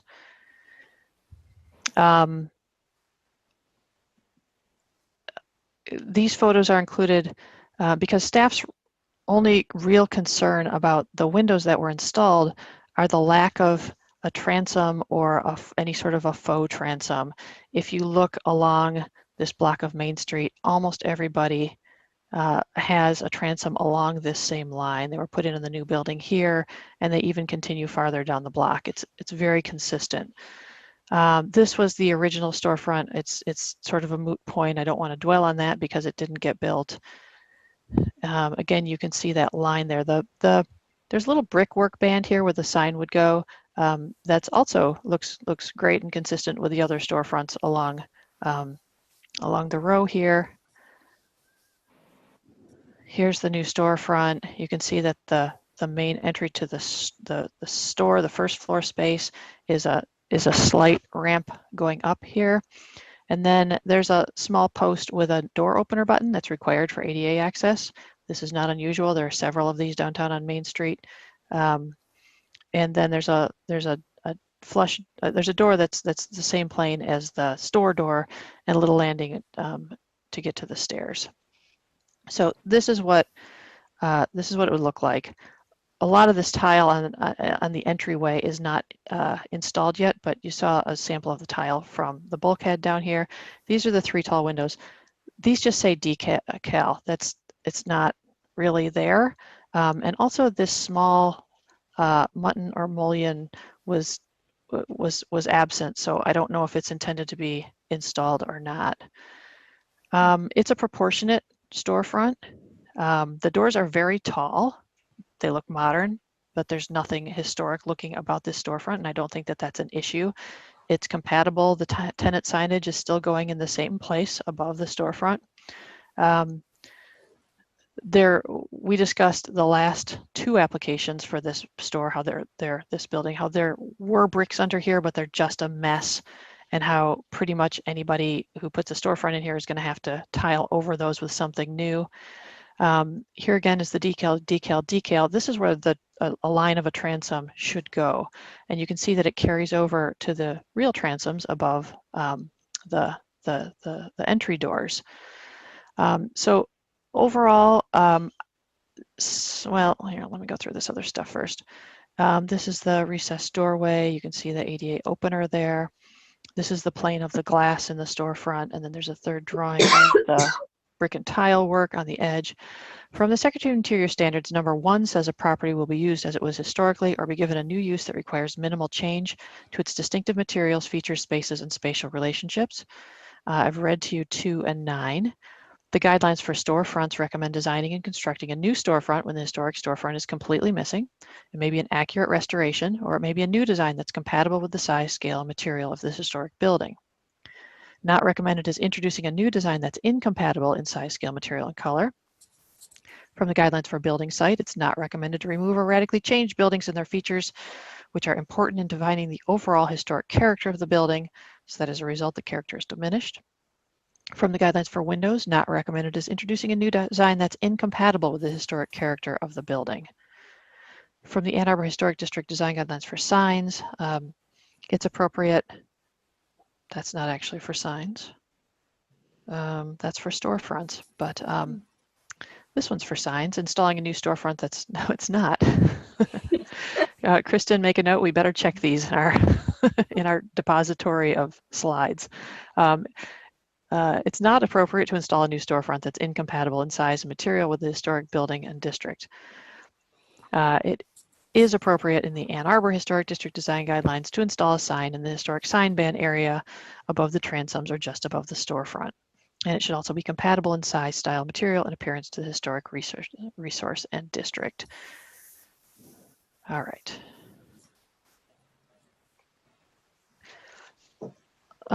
So this building's had a number of storefronts. We don't know what any of the historic ones really looked like.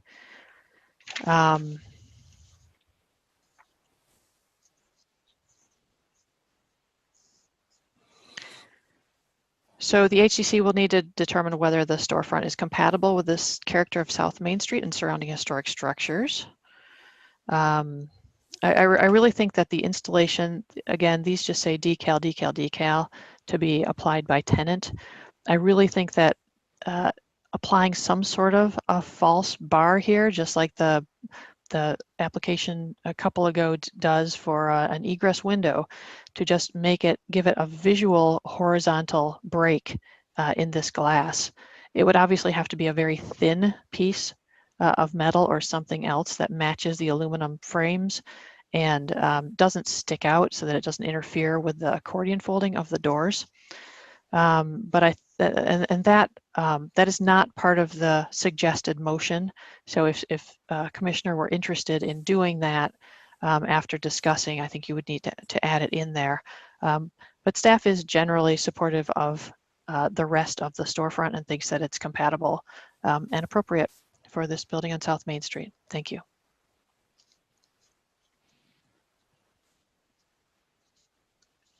Thank you, Ms. Thatcher. Myself and Commissioner Beeson were on the review committee, and we'll give you the report. Yeah, so we got to go behind the Tyvek wall there and see the installed storefront, which I was surprised to see. We didn't have the drawings ahead of time, so I thought, why are we going inside? I thought we were just going to stare at the Tyvek and say, okay, but it was installed. So we got to see it. I'll just note, as Ms. Thatcher did, that on that, the corner is interesting. It's a frameless corner. So the glass just butts against itself with no frame. And unlike the drawings, there's no horizontal mullion there, as you can see. But that piece of glass being frameless, I think it really looks like it shouldn't have a mullion. It's so modern looking. It might actually look out of place with a transom mullion. I don't know. We won't know, but certainly the other three, like the proportions are tall, and if you look around the site, left and right, I mean, it's really like every storefront has this, and it's a question of, is it required for compatibility or not? This is complicated by the fact that it's already installed, which I think that I will take that into consideration, certainly, but also we have to take into consideration, is it compatible? The other thing that we noticed on site was that the transom mullion for one of the doors was slightly higher than the other one. I just think because the door height was consistent, but they were mounted at different heights because of the fact that one has that ramp and one has a step, and it's just must be the level at the top of the ramp is slightly lower than the level at the step, so it's slightly different than the drawings. And so then, yeah, we'll just have to discuss about we'll have to discuss about the corner window, whether or not there should be a horizontal mullion there, and then also the issue of, decal or applied mullion or what commissioners think. Commissioner Beeson, please give us your report.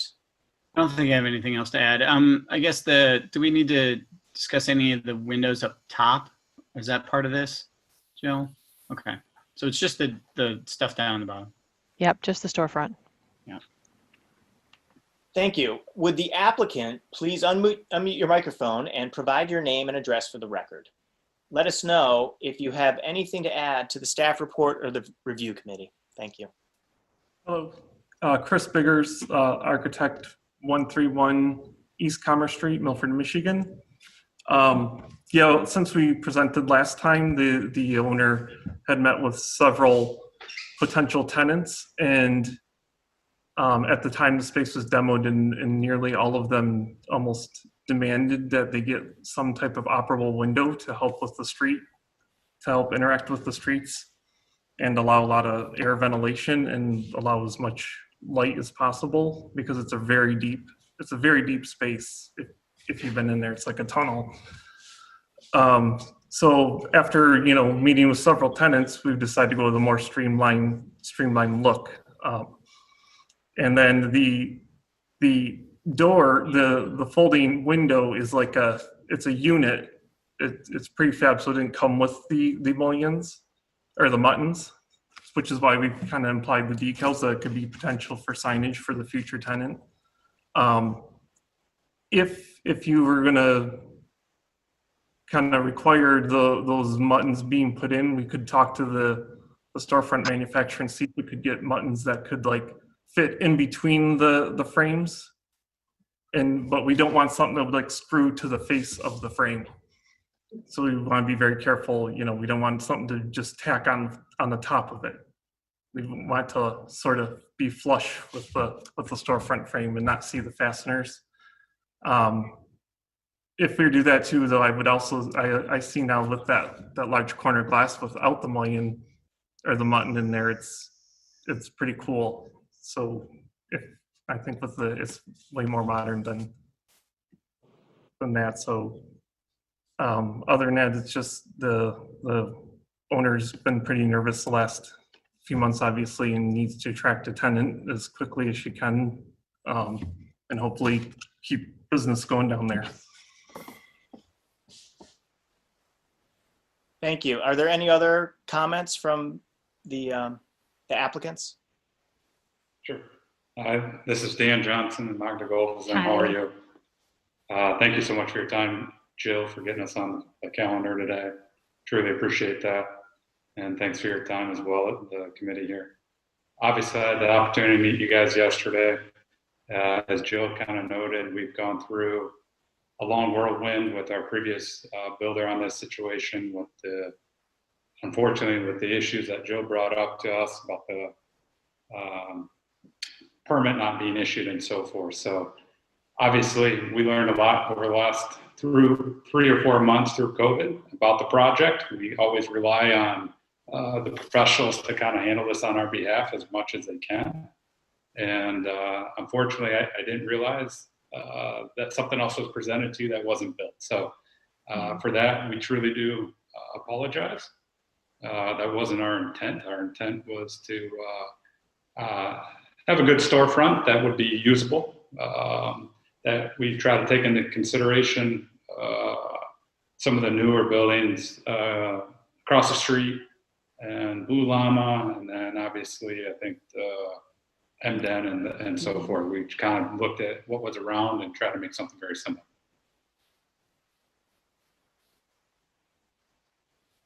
Okay. Thank you. Commissioners, do you have any questions for the applicants? Just a clarification of the corner frameless glass unit, the window there, I was just curious, how did that transpire with the horizontal muntin not getting installed versus the intent shown in the drawings? Was there a communication glitch, or was the original intent to have it or not? Just to clarify. That's a great question.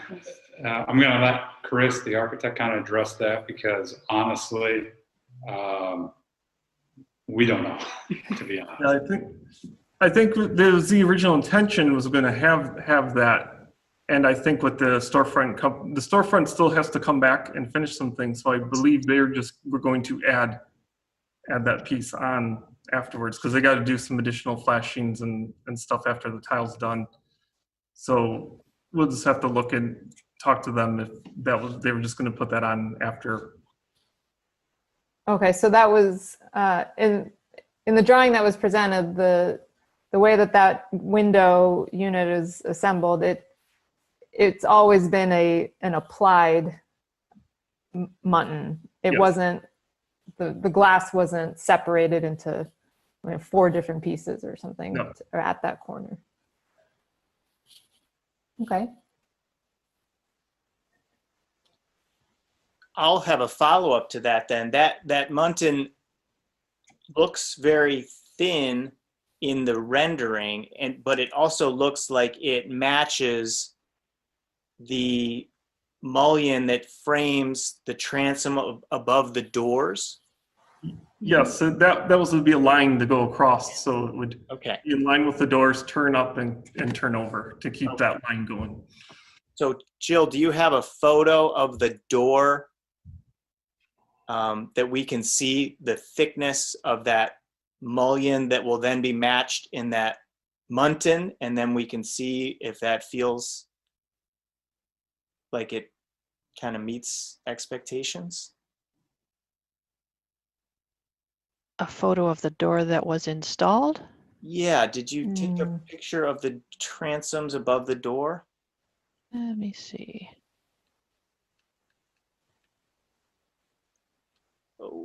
Oh. There it is. Yeah. Probably a tough picture. Yeah. Yeah. Little bit. Is the door open there? Right? So that's the It's probably like the transom bar and the... Yeah. In the drawings, it frame. looks Thinner, doesn't it? yeah, it looks much thinner in the rendering. Yeah. Right. More delicate. Yeah. But maybe that's better. Yeah, I think in the original intention, we were just going to have the windows There you go. because the windows look different, that we were going to have the storefront match the line and then not have any of the muttons in the window. Okay, thank you. The door does look, the windows, not the door, the big window, it's got a thicker frame around it, so because of all the joints in the hinges. And because the windows were getting smaller in the folding windows, is why we went with this big corner piece to help get more glass. Okay. So help us with expectations here. It sounds like, could you just answer, are you going to apply the muntin to that corner window?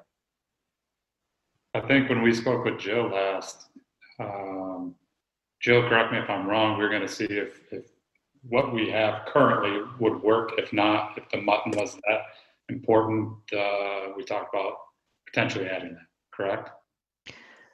I was less concerned about the muntin on the corner window.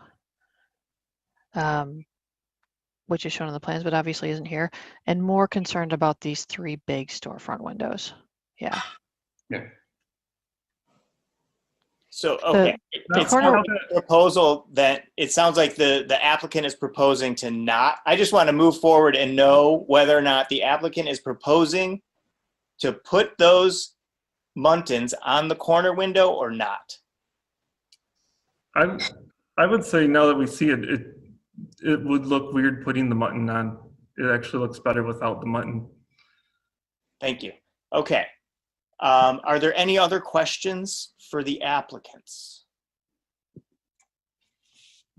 Okay, well, let's move on and we can ask more questions as we need to, but let's open up the public hearing. This is an opportunity for persons to speak for up to 3 minutes about this application at 309 South Main Street. If you'd like to electronically raise your hand, please press *9 on your phone. No callers. Thank you.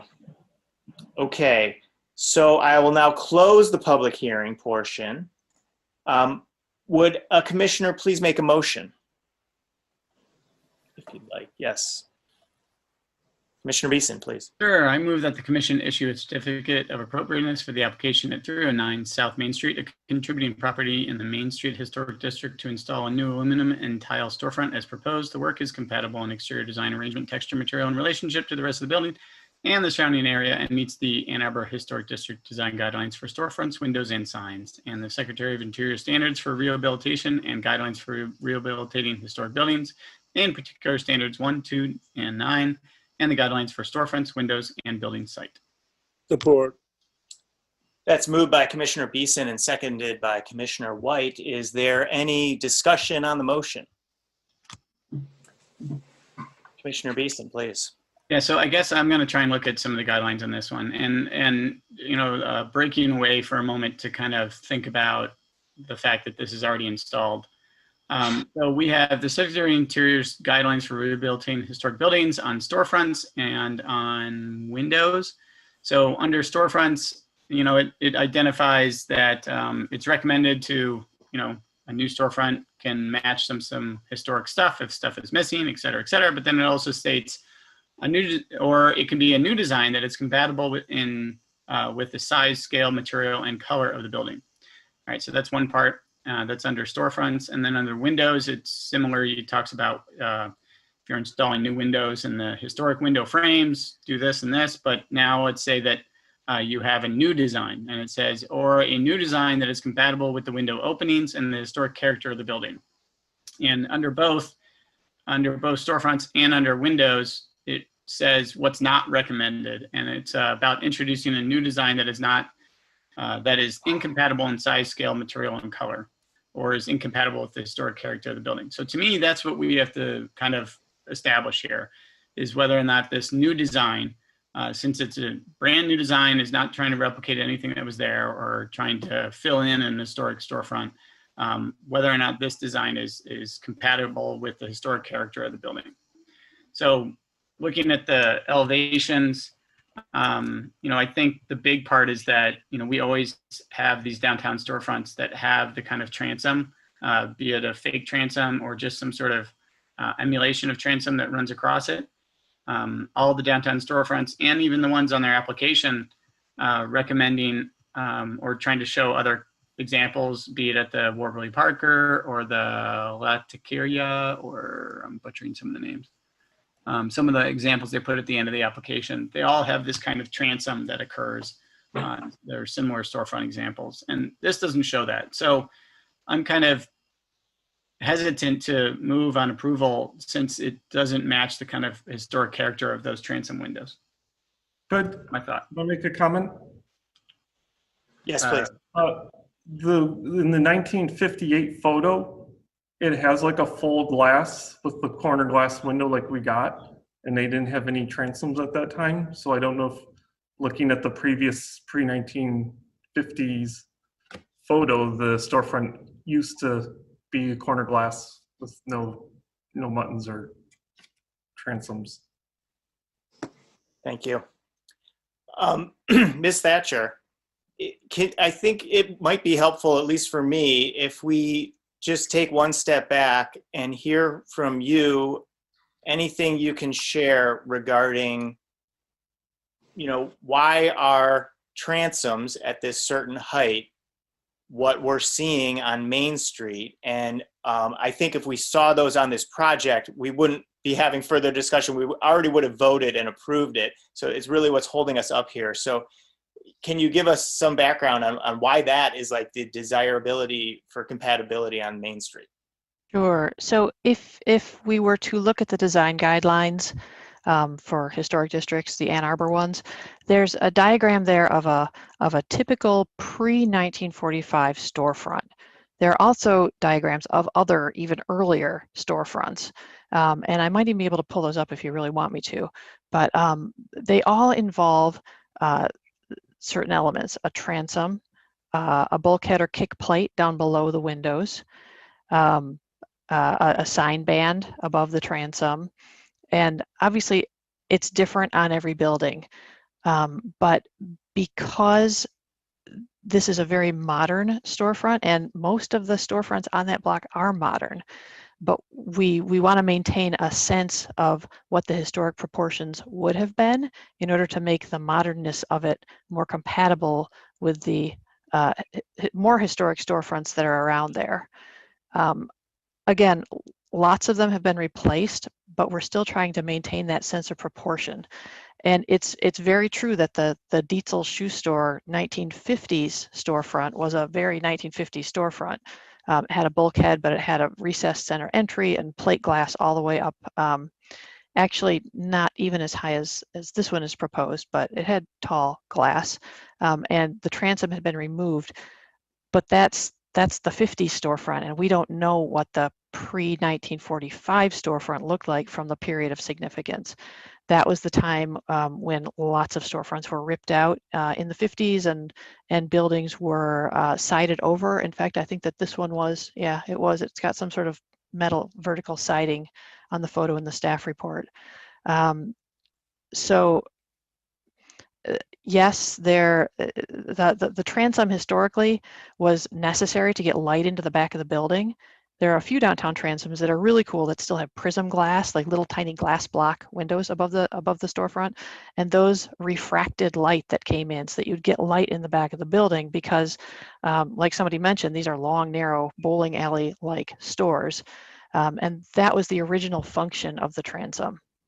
And the Historic District Commission has, to this date, pretty consistently maintained that element of storefronts.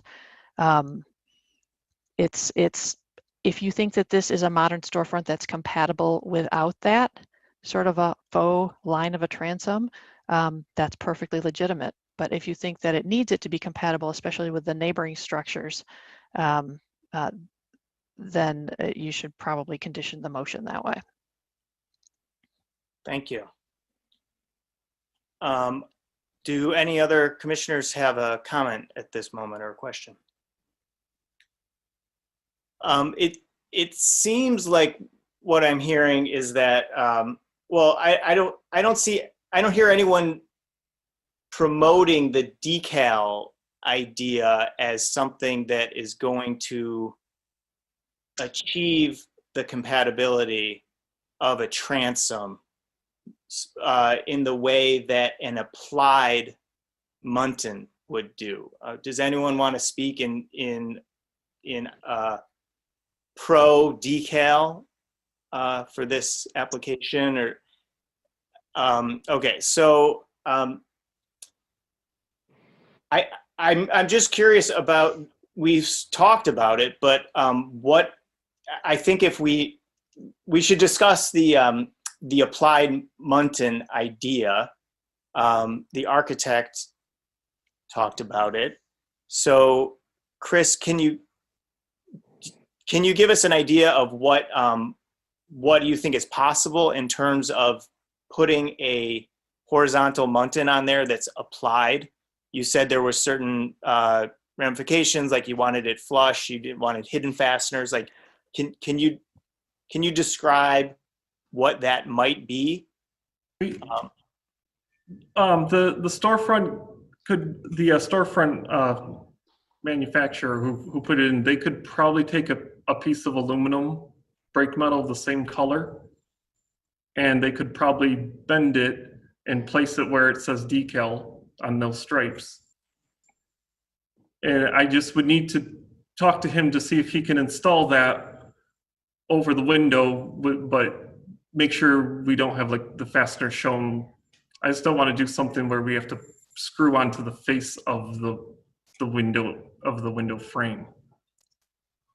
Right. So he could probably do brake metal, and we just got to figure out how he would attach it without seeing the fasteners. Maybe a clip inside, on the inside face of the frame.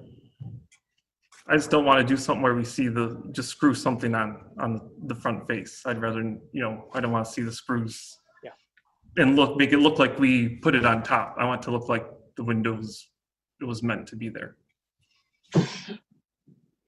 If I may, I mean, we are open to, suggestions and that. I mean, I am not stuck to have this, full glass. I mean, I don't want to hold on a project and hold on a new builder to get permits to move forward with everything else is there to be finished. So we're open to. In my opinion, now after looking at this the second time, it's like I'd rather put that mutton on the three operable windows rather than that corner. It's almost like put the implied on the three windows now, and don't do it on the corner, because that's a modern corner. Okay, I agree, and I also agree with the other comment that we want to move this forward for obvious reasons. And it sounds like let's just put that on the table, that, what was just discussed. It is a little tricky because there's sort of a technical question of whether or not we can do it.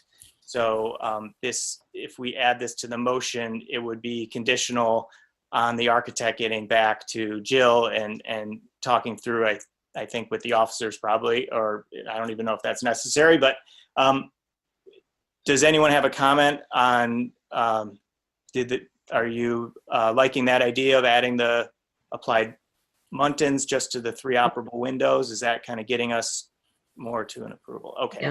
So John, can you condition the motion based on that research being completed and the muntins getting applied? I guess it would be a contributed structure in the Main Street Historic District to install a new aluminum and tile storefront with applied muntins on the three operable windows. I guess it would be an applied muntins at the transom level on the three operable windows. Work is compatible in exterior design arrangement, etc. Does that fit? Sounds good. Jill's nodding. I'll take it. I'm comfortable if Jill sees it and it looks like we've talked about. I don't think we need to see it again. Do you guys agree? Yeah. Okay. Then let's. Is there any other discussion on the motion? Okay. Let's move forward to a vote. Those in favor? I support the motion. Okay, thank you, Commissioner White. Okay, all those in favor of the motion, please say yes. Yes. Yes. All those opposed, please say no. The motion carries. Your application has been approved. Please note you must apply for required permits from the city before beginning your project. I had to say that. Sorry, it's on this. No. Hey, Joe. Hey, Joe. With our new builder who did apply for that permit, can that one just be utilized, or does he have to apply a whole new one? No, he can keep that permit in. I just need details attached to that building permit to show the false muntins. That's the only change that I need to see on that permit. Okay. And we'll work with the manufacturer to get that done. Okay, great. Appreciate it. Thank you, guys. Thank you. Thank you.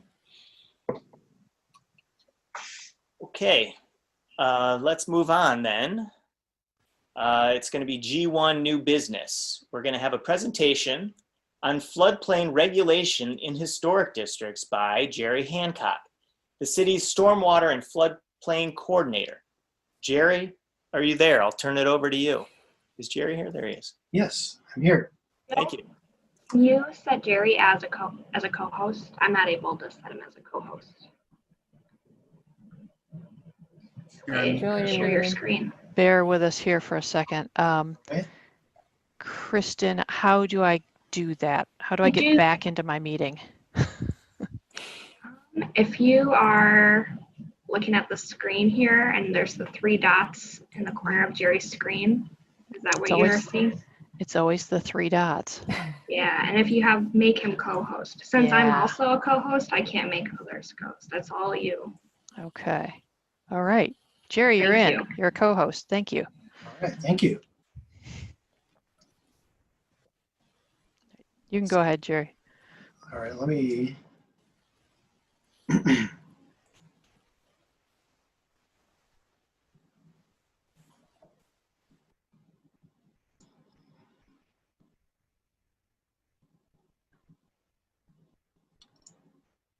There, are you seeing that? Okay. In the video conferencing. Can everybody see that? Yep. Okay. Perfect. All right. So I'm Jerry Hancock. I'm the city's stormwater and floodplain programs coordinator. And I have a flood management overlay zoning district proposed. Jerry, I think you're sharing a different window. Are you trying to share your presentation? Yes. Okay, so we're just on a different window. That should be an option near where it says share screen. You might be able to switch which window you're sharing. Did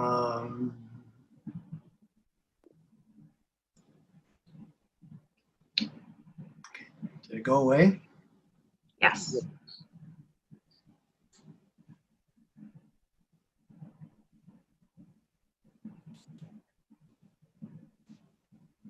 This should work. Yes. That better? There we go. Okay.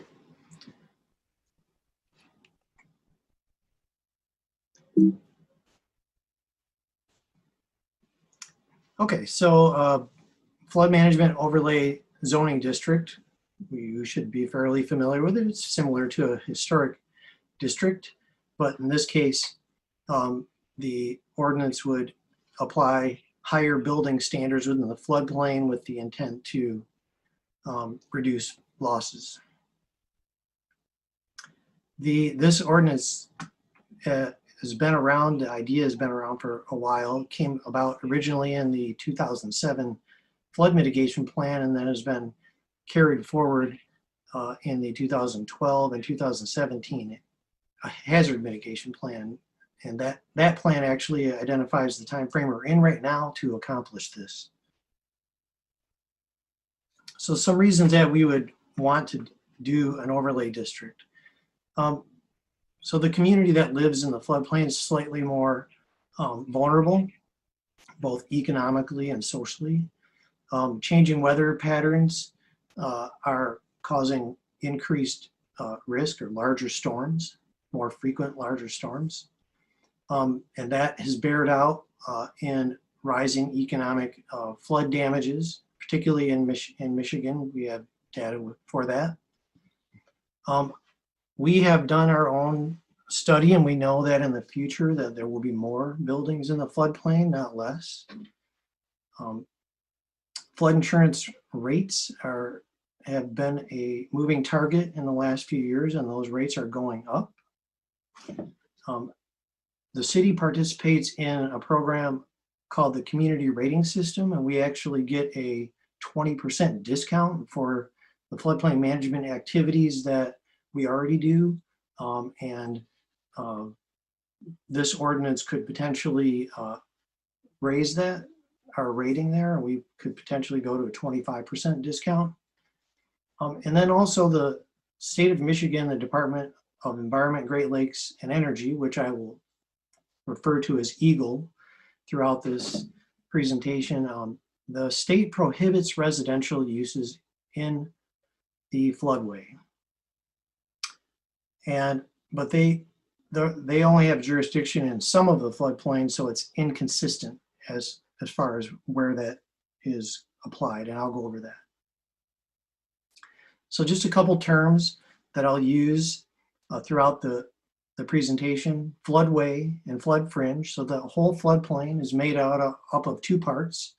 The floodway is typically in the middle where the channel is and where water would flow with a destructive force, and there are additional building restrictions currently in that area. And the flood fringe is the area on the outside of the floodway where water would just tend to pile up, and there are usually a little bit less restrictions there. The whole floodplain is referred to as the 1% annual chance. It used to be called the 100-year. That doesn't mean it happens once every 100 years. It's a 1% every chance every year that would happen. That the flood elevation of that 1% is known as the base flood elevation. So you'll see throughout here, I'll refer to it as BFE. And then I'll also discuss the 0.2% annual chance flood area, which is also called the 500-year floodplain. Okay, so I mentioned that the state, Eagle, has jurisdiction over floodplains, and then they require permits for fill or structures, and state law prohibits residential in the floodway.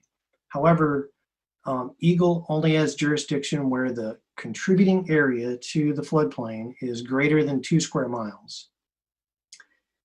And for the city of Ann Arbor, about 50% of the both buildings and houses, roughly 50, are under under Eagle jurisdiction, and 50% are not. This is an example of what the areas in red are where the state does not have jurisdiction. So I'll want to point out within Allen Creek, the three branches that split off to the west are where most of the structures are at in the floodplain, and it also overlaps with the historic district, which is the main reason we're talking about this, because there's a lot of overlap between historic districts and floodplain. So just some stats, there's about 490 structures altogether in the floodplain within the city. The floodplains represent about 10% of the land. Here's an example of one of the stream reaches. This is the Murray Washington in the middle of the screen, and then down to the lower is the Arbor. I think almost all of the Murray Washington is within the historic district, and most of the Arbor, and you can see there's quite a few buildings in the floodplain in these areas. Here's a breakdown on the number of structures by stream reach. You can see that the majority, it's about 75% of all the structures in the floodplain in the city are within the Allen Creek. And then I have a breakdown by each of the little branches of Allen Creek. So that most of that overlaps with the historic district. We do have historic districts in some of the other creeks also. So the next couple slides, I'm not going to go over in detail, but they're here for us to come back if people have questions. So I have some stats on each branch of the floodplain, the number of parcels, how much of it is under DEQ, or excuse me, Eagle jurisdiction. They just changed their name about a year and a half ago. I do have some zoning information if people are interested for each stretch. And then at the bottom here, I list how many structures are in the floodplain and floodway, and then how many of those are in the historic district. So we can come back to these, like I said, if people have questions. So this particular branch that in yellow, what you're seeing, that's the historic district boundary. So the Arbor drains mostly in the historic district. The Murray Washington drain is entirely within the historic district. A little, you can see it in yellow, a little bit of the West Park Miller drain has some historic district. The Huron River actually has one historic structure within it. At the near the bottom of Traver Creek, there's a little bit of historic district there around Broadway. So let's go over some of the basic flood requirements, and that will kind of set up to show you what we're proposing to change. So most of the flood regulations come from the NFIP, the National Flood Insurance Program, which is in the Code of Federal Regulations. The majority of those regulations are repeated in the Michigan building codes, which we at the city oversee. Then I mentioned the state has jurisdiction also, most of the floodplains have county drains associated with them. So the Washington County Water Resource Commissioner has jurisdiction. So one common theme through the requirements of all three agencies is that we require, if you're going to fill in the floodplain, that you compensate and have no net loss of flood storage capacity. So the current regulations in the floodway, so the center of the floodplain where the water moves with a destructive force, as I mentioned, Eagle prohibits residential, but only where they have jurisdiction. And then for non-residential, which is allowed to be built in the floodway, you have to elevate 1 foot above the BFE, or the flood, 1 foot above the flood elevation. And in any case, whether or not it's state jurisdiction or city jurisdiction, developer would have to submit a hydrologic study to show that they're not causing the floodplain to rise. And now in the flood fringe, the area outside the floodway, residential is allowed there. It has to be elevated 1 foot above the BFE, and then non-residential can be elevated or flood-proof to 1 foot above the BFE. And the building code has a concept in it called substantial improvement. And that is the concept of, you don't have to comply with these elevation or flood-proofing standards for smaller projects if you're below 50% of the market value of the structure with your project. But if you exceed that, then the flood regulations kick in.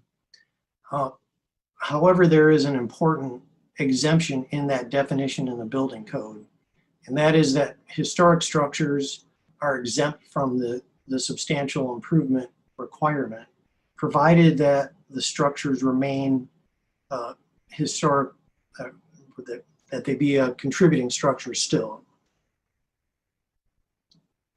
And I'll go over that a little more detail with some examples too.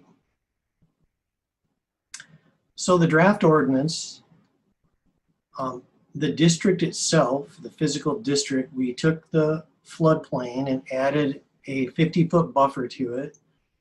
And the reason for that is because floodplain regulation is based on flood elevation, or the BFE. It's not based on the lines on the map that show the floodplain. So that 50 feet extra is simply to make sure that we are regulating all the areas that are below the BFE. It adds about 500 parcels, but that doesn't necessarily mean that regulations will apply. So a parcel may have just a little part of the site in the floodplain, but if the building's not in the floodplain, then none of these regulations would apply. We also wrote an interesting section. I say we, me, and the attorney's office wrote a section basically explaining how to use this section of the ordinance. We think that will help petitioners through the process. The ordinance, like a lot of codes, only applies to building permits and site plans, so it would have no impact on maintaining existing structures. And again, historic structures are exempt unless they're expanding the footprint. So the restrictions that we're proposing in the floodway, we would like to move towards no new structures. We'll have an important exemption for redevelopment, which I'll go over in more detail. No additions, no new residential uses. I say new residential uses, that would be like converting something to residential or converting a basement to residential. This happens a lot with particularly rental structures. No critical facilities, no structures without foundations like fences and stuff like that. No accessory structures, and then no parking in areas where the flood depth is greater than 2 feet. That's because cars move and they can then actually damage buildings or people during a flood. So I mentioned the redevelopment. This is one of the more difficult sections to write in the ordinance, because if you just simply say you can't build in the floodplain, then all the existing structures that are below the flood elevation would be very unlikely that they would ever be mitigated or either removed or elevated. So we try to carefully write a section to allow for some redevelopment. So the redevelopment would be limited to as long as the structure had no residential use in it, was not a critical facility, that it's not larger within the floodway. If it's a new structure, in other words, if you're going to tear one down and build it entirely new, you have to place it on the lot to minimize the encroachment to the floodplain. There's a hydrologic study to show you're not causing a rise. And then a new concept that we're introducing is, instead of elevating above the 1% floodplain area, we're going to move to elevating above the 0.2% or the 500-year flood elevation. And also with these redevelopments, we would like to prohibit floodproofing and require the buildings to be elevated. So why we want to require buildings to be elevated above the 0.2% annual chance floodplain area? This is a way to acknowledge climate change. Basically, if we apply what has happened in the last 30 to 50 years, what we currently call the 0.2% chance flood elevation, 50 years from now, that will be our 1%. So this is acknowledge, buildings are going to last that long, so why would not have them be a little bit higher? This elevation to this level is already required for critical facilities in the building code.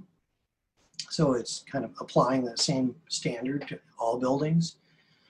This is becoming common in coastal communities and other progressive communities. The city of Austin and Fort Collins both require this. And in our case, it only adds about 1 foot in most areas. This is a profile. There's a lot going on here, but this is a profile of a section of Allen Creek, and the top 2 lines going across there are the 1% and the 0.2%. And it just demonstrates that throughout this stretch of Allen Creek, it's fairly consistent that it's about 1 foot above the 500 is about 1 foot above the 100. And it's pretty much like that throughout the city. There are some small areas that are an exception. All right, so let's compare some of the requirements. So currently in this will be in the floodplain area where the state or Eagle has jurisdiction. Residential is prohibited. That would stay the same. Non-residential can be elevated or flood-proofed above the 1%. We would like to say that it has to be elevated above the 0.2%.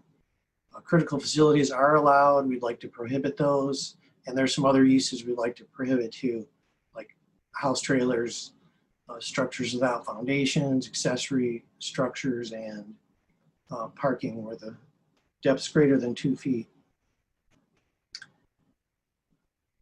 So this is now a comparison of where the state does not have jurisdiction. So currently, where the state does not have jurisdiction, you can build residential elevated We'd like to prohibit that to be consistent with the state, where the state has jurisdiction. And then again, non-residential, we would like to have those elevated above the 0.2% and not allow for flood proofing, restrict critical facilities, and then those other uses that I mentioned. I'm going to go through an example here. Liberty Lofts, the commercial building that's at 305 West Liberty. This is somewhat of a hypothetical scenario.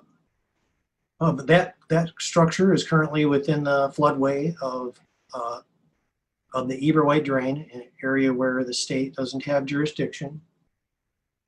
And basically, if they were to do a substantial improvement of that building based on code, they would currently have to elevate the interior floor 5 feet, and with our proposed changes, they would have to elevate that 6 feet.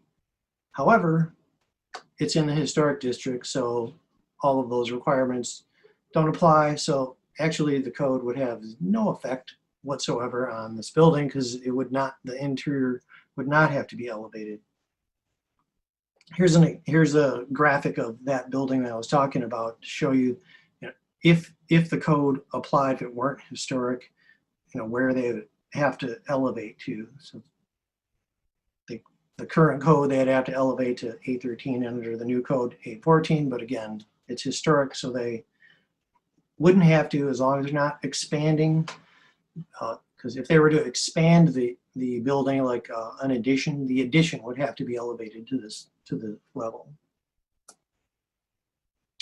There have been a couple single-family residential elevations. One of them is in the historic district on Murray. And this, being in the historic district, this, of course, was not required by the building code. The owner did this on their own for the purpose of lowering their flood insurance rate. So their little project, they elevated and they went 6 inches above the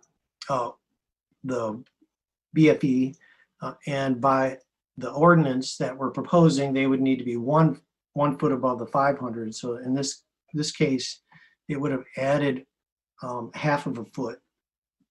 But again, this would not be required for this one because it's historic and it's exempt. And here's what that looks like. You can see that how the house, it pretty much matches. Is a little tiny bit higher than the adjacent houses.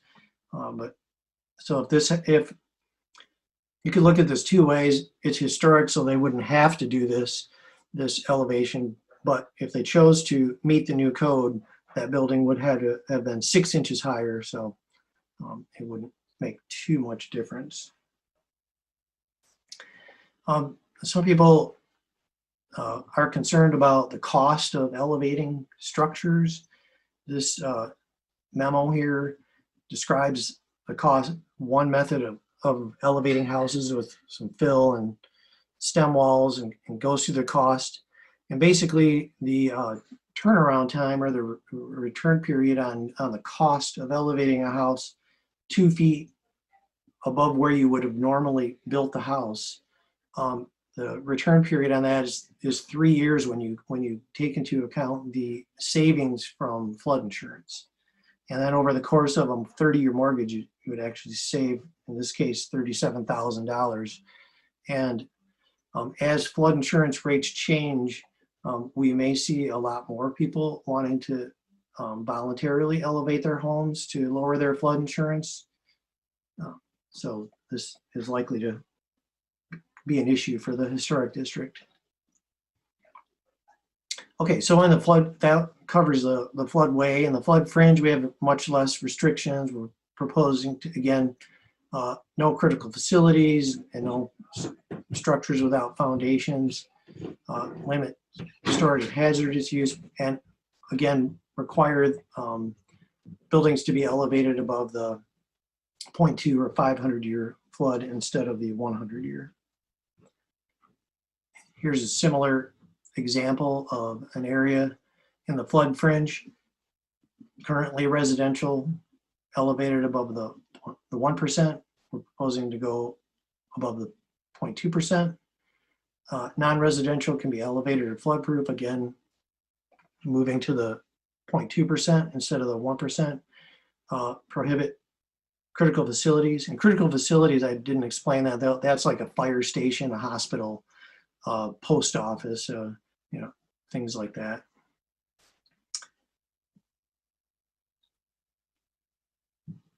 So here's an example in the flood fringe. This is actually the other portion of the Liberty Lofts building that I showed the commercial part of it. The rest of that structure, it was a factory before, and now it's converted to residential. This is also historic. So they weren't required to elevate this, but from a flood insurance standpoint, it made sense. So they went ahead and elevated it, and that building is currently elevated several feet above the 0.2% already. So this building as is already what, 3 feet, no, 4 feet higher than what the new code would require. And the reason for that is if you want to park under a building, you're going to need about 10 feet of clearance. And so that's what they did here. And again, should mention, so flood insurance rates do not recognize the fact that a building is historic. So even though you might be exempt from elevating a structure, the flood insurance will be rated as if that, it's lower than the flood elevation. Here's an example of an addition in a historic district. So the original part of the house, the part on the left, would never have to be elevated because that's the historic portion of the building. And even if the addition exceeded 50% of market value, which is the SI is the substantial improvement. Again, but insurance rates would, if you do a substantial improvement to a house and don't elevate the other portion, the flood insurance rates are going to go up. Because like I said, the insurance industry does not recognize the historic nature of the house. But the only difference of the proposed code for a historic project doing an addition would be that we would be asking them to elevate above the 0.2% instead of the 1%. In other words, adding about 1 foot of elevation. There are a couple other little things that we are going to do in the ordinance. Better define market value. It's not defined, and we have a city assessor who is professional at this, so I'd like to just basically use what they use.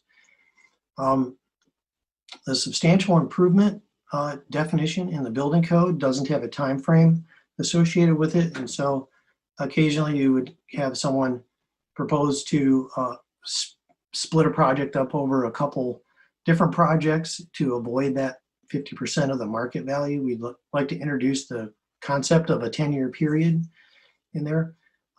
We have had some comments and questions from some owners of a historic building about the substantial improvement. Jill and I have been working with them.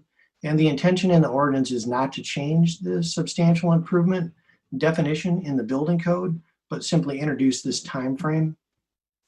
And we also, when someone is filling the floodplain, right now it doesn't say how you should compensate, and we'd like to make it clear that that needs to be hydrologically equivalent. In other words, if you're filling at the bottom of the floodplain, you don't want to remove soil at the top of the floodplain because it will rarely see floods. So we want to make sure that those are at equal elevations.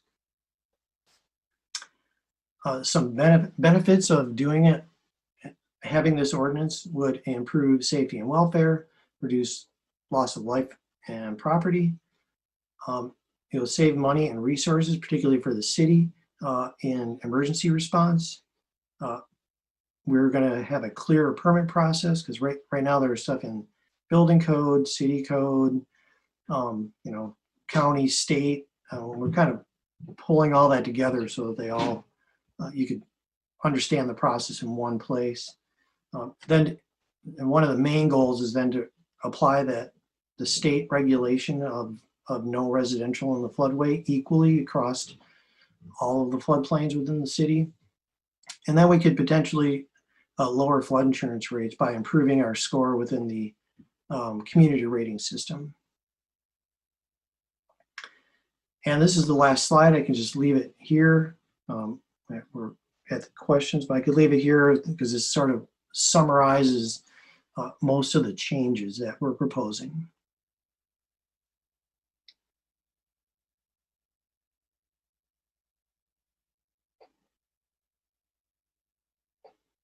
So does anyone have any questions?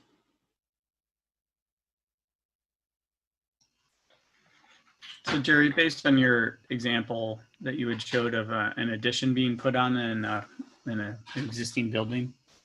Yes. That's fine. So that seems to be like one that might affect us the most, where we have people that have an historic house in a floodway and they want to put an addition on.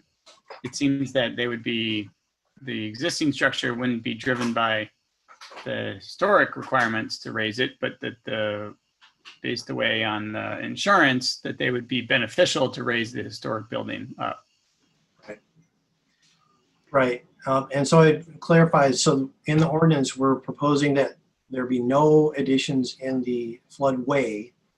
So my example was in the flood fringe where we would allow additions, but the code, and the current code requires the addition to be elevated. The only difference that we're proposing is to go, instead of 1 foot above the 100-year, we want to go 1 foot above the 0.2 or 500 years. So we'd be adding a foot. So the requirement to elevate that addition already exists. Okay. What do you do with the basement in that case? Like, can you talk about that? Because like the example that John just gave, he said, okay, well, maybe you want to raise the historic structure because the addition is going to have to be raised anyway. And so, okay, can I raise both? But then what happens to the basement of the historic structure? So if someone's elevating a building and trying to meet building code, basements are not allowed in the floodplain. Right. Okay. In the current code. So you like the house that I showed on Murray Court, yeah. They filled the basement in. They moved the utilities up. They did a small addition on the back to put their utilities in, and they are in the floodway. So that the small addition they did would not be allowed under the proposal as is, but yeah, typically you would be getting rid of a basement by filling it in, and you could either then have a crawl space, or in the case of the house that was on Murray, they did what's called an elevated slab on grade. So they filled the entire space in with stone, basically.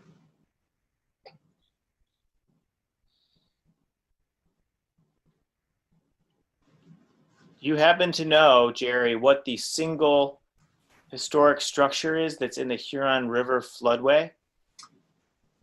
I don't. It just surprised me that there was one.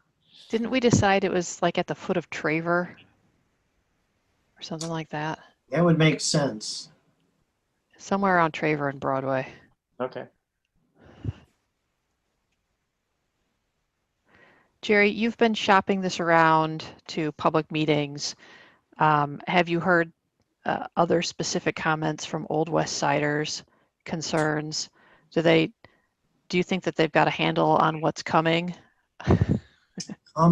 So I've received a few questions, just simply if their structure was in or out of the floodplain and whether this would apply or not apply. But the only like technical questions we received were from that Jill and I met with the owners of the pump house on Mulholland, and their concerns are very specific to the substantial improvement definition, and I had basically repeated it from the building code in here to introduce the 10-year period, and so the concerns raised were legitimate concerns, but the concerns already exist because it's current building code language. So other than that,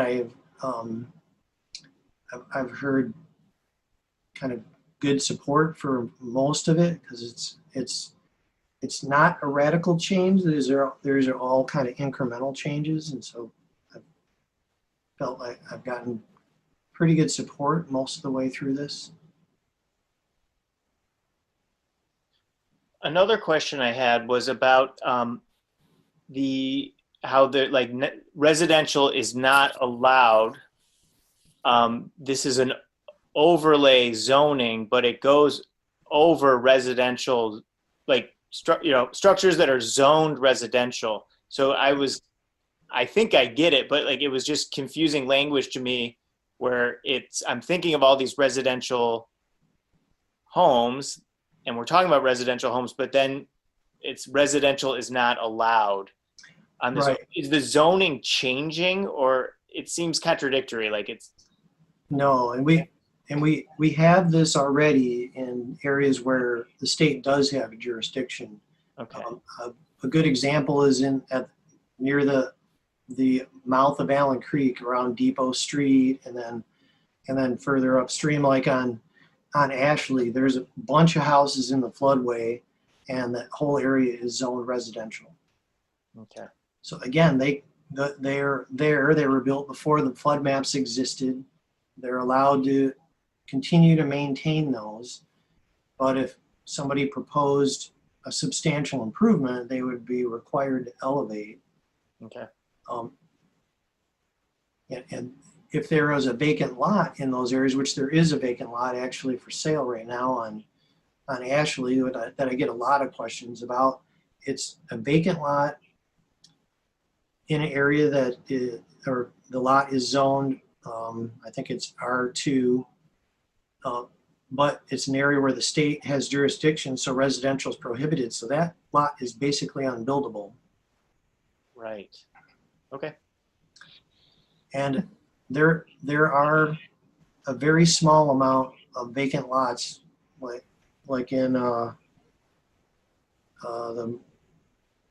Murray Washington drain. I can think of one lot that is not built on that currently you could build a residential, and the effect of this ordinance would render that lot unbuildable. Is the one on Mulholland, Jerry? Yes. Yeah. But there aren't very many examples of that. Thank you. So moving forward, I will be presenting this ordinance to the Environmental Commission 2 weeks from tonight, and the Planning Commission will hear the ordinance, which they've already heard a presentation, but they will be taking the ordinance up for potential action on September 1st.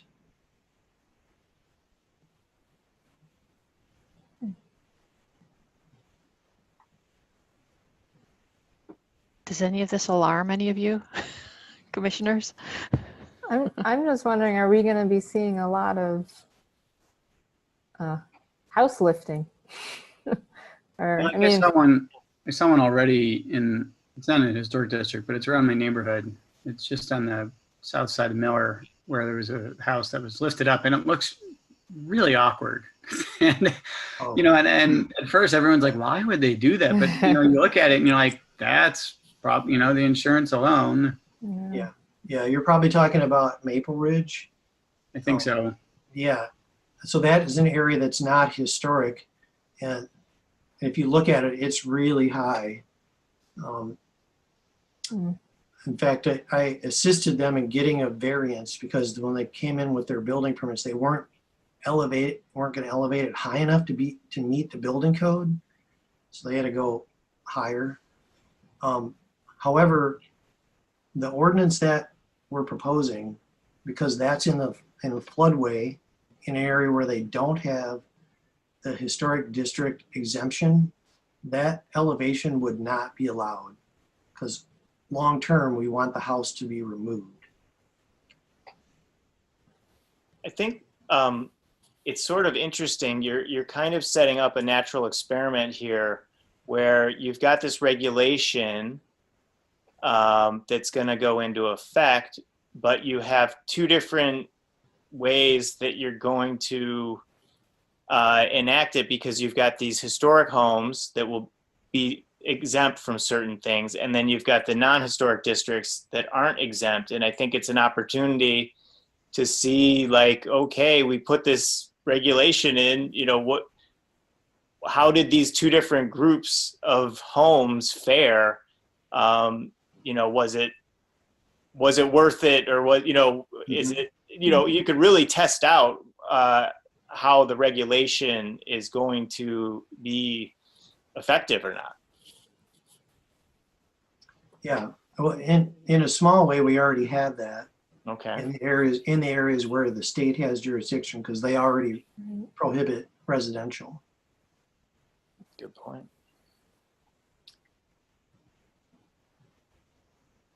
Do you foresee, I guess I'm hearing like a lot of information, but it also just sounds like that things aren't changing that much. Also, like I'm foreseeing like, oh, are people going to not be improving their homes because of this? But I think what I'm hearing is like, I'm hearing all the information right now. I didn't necessarily know it all beforehand, but I think maybe it's changing, but it's not changing that much.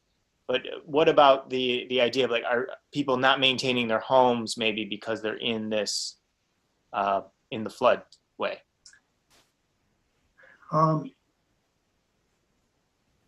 In areas where it's not historic, where they're going to butt up against the substantial improvement, which already exists. So I should step back. Really, these situations already exist because the building code already has the substantial improvement threshold in it, which we're not proposing to change. The only thing is if someone gets tripped up by it, they'll have to elevate basically a foot higher than they would have before this ordinance. Right. Okay. Well, that's the main difference. But the residential prohibition in the floodway, I can see definitely, and I can think of several permits that have come in the past, particularly of, like I mentioned, rental houses, trying to fit as many people in as possible and put in basement units. It's like, are you kidding me? You want to put a basement unit in a house in the floodplain, in the floodway? It's not prohibited right now in code. And so for me, as a staff person, it'd be very helpful if I could just simply say, no, it's not just a bad idea. It's against code. Got it. We had one on Depot Street. So, one of the items you guys heard earlier in the meeting, they had to put an egress window in for residential rooms. So if you put a room in a basement, you have to put an egress window in. Well, if you put an egress window in the floodplain, you're now introducing a giant hole in the side of a foundation in the floodplain. It's like, that doesn't sound like a wise idea to me. Yeah.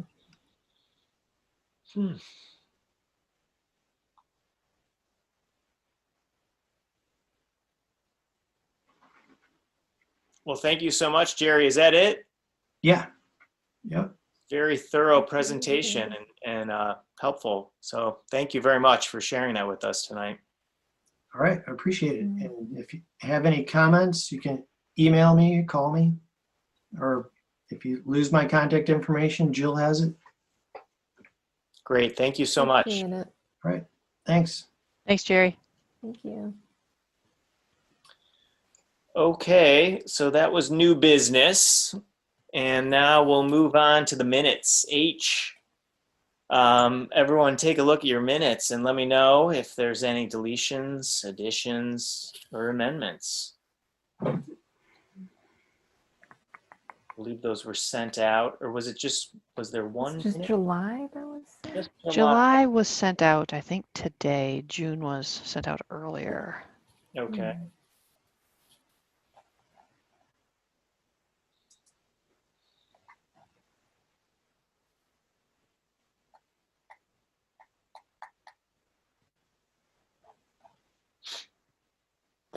I did not catch anything. Okay. All right, any comments on the minutes? It's like people are looking at them maybe, or can't tell. Okay. All right, well, hearing nothing, I will ask if all those are in favor of approving the minutes as presented, please say yes. Yes. Yes. Yes. All those opposed, please say no. Okay, the motion carries on the minutes. So now we're down to I, which is reports from commissioners. And do we have anything to share? Okay, seeing nothing. No? I don't know if it's really a report. I haven't been able to attend the last meeting at the Cobblestone Farm Association, but Jill, have you seen communication from George and or Jessica regarding the windows that they're Yeah, they had a meeting considering? on site at Cobblestone a week or two ago Okay. that I was unable to attend unexpectedly. But yeah, I've been in touch with Or Ellen? Josh Yeah. Langenfeld and Scott Spooner, the Okay. city staff that are working with the larger group on the windows. Yes. And it sounds like it's going to be repairs, not replacements of historic windows. Okay. Yeah. I just wanted to bring that to your attention. Thank you, Commissioner Quijano. Any other reports? Okay, seeing none, I guess we'll move on to, that's a J. J. The review committee, that'll be September 8th. Oh, wait a second. It's going to be on Tuesday. Is that right? Tuesday. Yeah, it's the day after Memorial Day. Oh, of course. Oh. It looks like Commissioner Epperson has already said she's happy to attend, so we just need one commissioner to Did you agree. just chime in on that? What was that? Earlier, Oh. a day or two ago. That was nice of her to volunteer. Anyone else interested? It's a 5 p.m., but is that flexible, Jill, or? No, that's actually not flexible because that's the day that the kids go back to school. Right. And I am not as flexible anymore. By back to school. And some of you may not be Go either. home. They're not going anywhere. Okay, so 5 o'clock, somehow you're free then. I don't know why you'd be free at 5 or noon, but okay, I'm not seeing anyone raising their hand. I'm out of town. Okay, you're out of town. Maybe we've got Evan possibly. 5 o'clock. I'm a little hesitant. Jill, can I follow up with you on that? Yep. Yes. Yes, you can. You're right. Yeah. No. Yeah, that'd be great. Just let me know, Jess. Check Okay. your schedule. Thanks, Jess. All right. Yep. I'll put you down as a maybe. Yeah. Strong maybe, I hope. Okay. Moving ahead to K, reports from staff. Anything noteworthy on the activities report, Ms. Thatcher? No, not really. If you guys see anything you want to ask me about. I didn't see it. Was it available to download? When I checked, it wasn't. Yeah, it wasn't. I didn't have a link. Yeah, I didn't have a link either. Okay. Then I had a paper copy, so just skip it, and next month we'll do July and August. Okay. Thank you. Okay, moving on to concerns of commissioners. I was curious, For the foreseeable future, are we going to continue the Zoom meeting for the Historic District Commission? We are still under orders to not meet in person. I think that goes through September 5th. And I don't know what the governor will do about dates after September 5th, but I don't anticipate having a September in-person meeting. Okay. I think it'll be too soon for this city to mobilize and figure out how to do that. Yeah, and I'd quite frankly rather let somebody else go first. Figure it out. I guess besides your lagging PowerPoint, I mean, everything seems to be fine. Yeah. Working. Really been great. So thank you. DJ Kristen Vanderlucht Yes. gets a lot of the credit. Thank you so much for making these meetings work. So Yeah. continue on as long as we can. Any other concerns of commissioners? Not really a concern, just a curiosity I've had for quite some time now. Although I haven't driven past this building on Liberty in a while. But you know, when you're driving eastbound, so into town on Liberty, and so it would be on your right hand side. There's a tall kind of grand structure, a yellow house, but then next to it is a small blue, like short house or building, and it's always for sale. And it's just like, what is the deal there? I've just been so curious. I mean, obviously they're limited on what they can build, but yeah. Jill knows the history too. About the same person owns the big yellow house and the little blue house. Yeah, I assumed that. Yeah, and about maybe 6 or 7 years ago now, there was an application for an addition to the blue house. Mhm. It was basically putting another house behind it, but also going underground, shaving off the hillside, and having it would turn a 1,000 square foot house into like a 3,000 square foot house, with some of it being subterranean.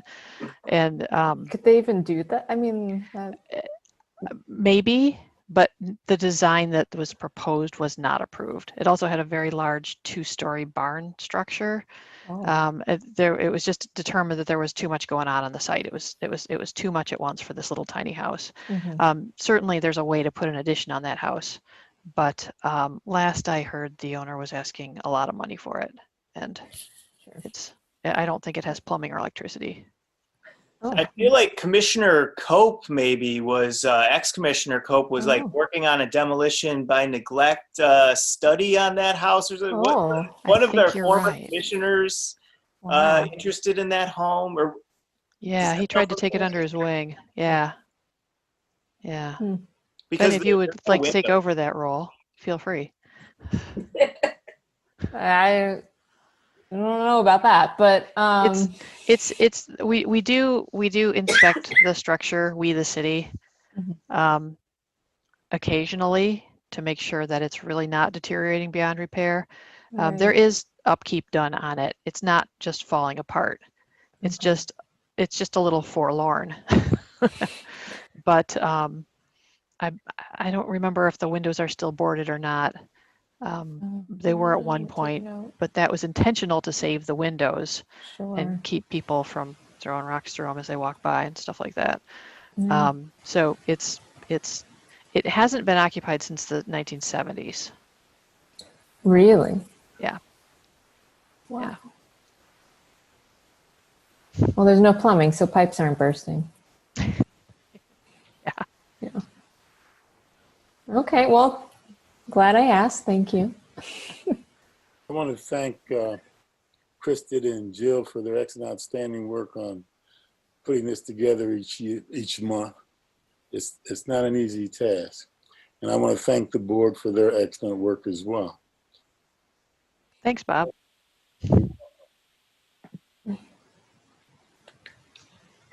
Okay, any other concerns of commissioners? Very good. Let's move on to communications, and it looks like there's no communications. Is that correct? Yes, okay. And so now we're on to N, adjournment. So I'd like to adjourn this meeting at 9:55, the August 13th Historic District Commission meeting. Thank you very much. Thank you. Thanks.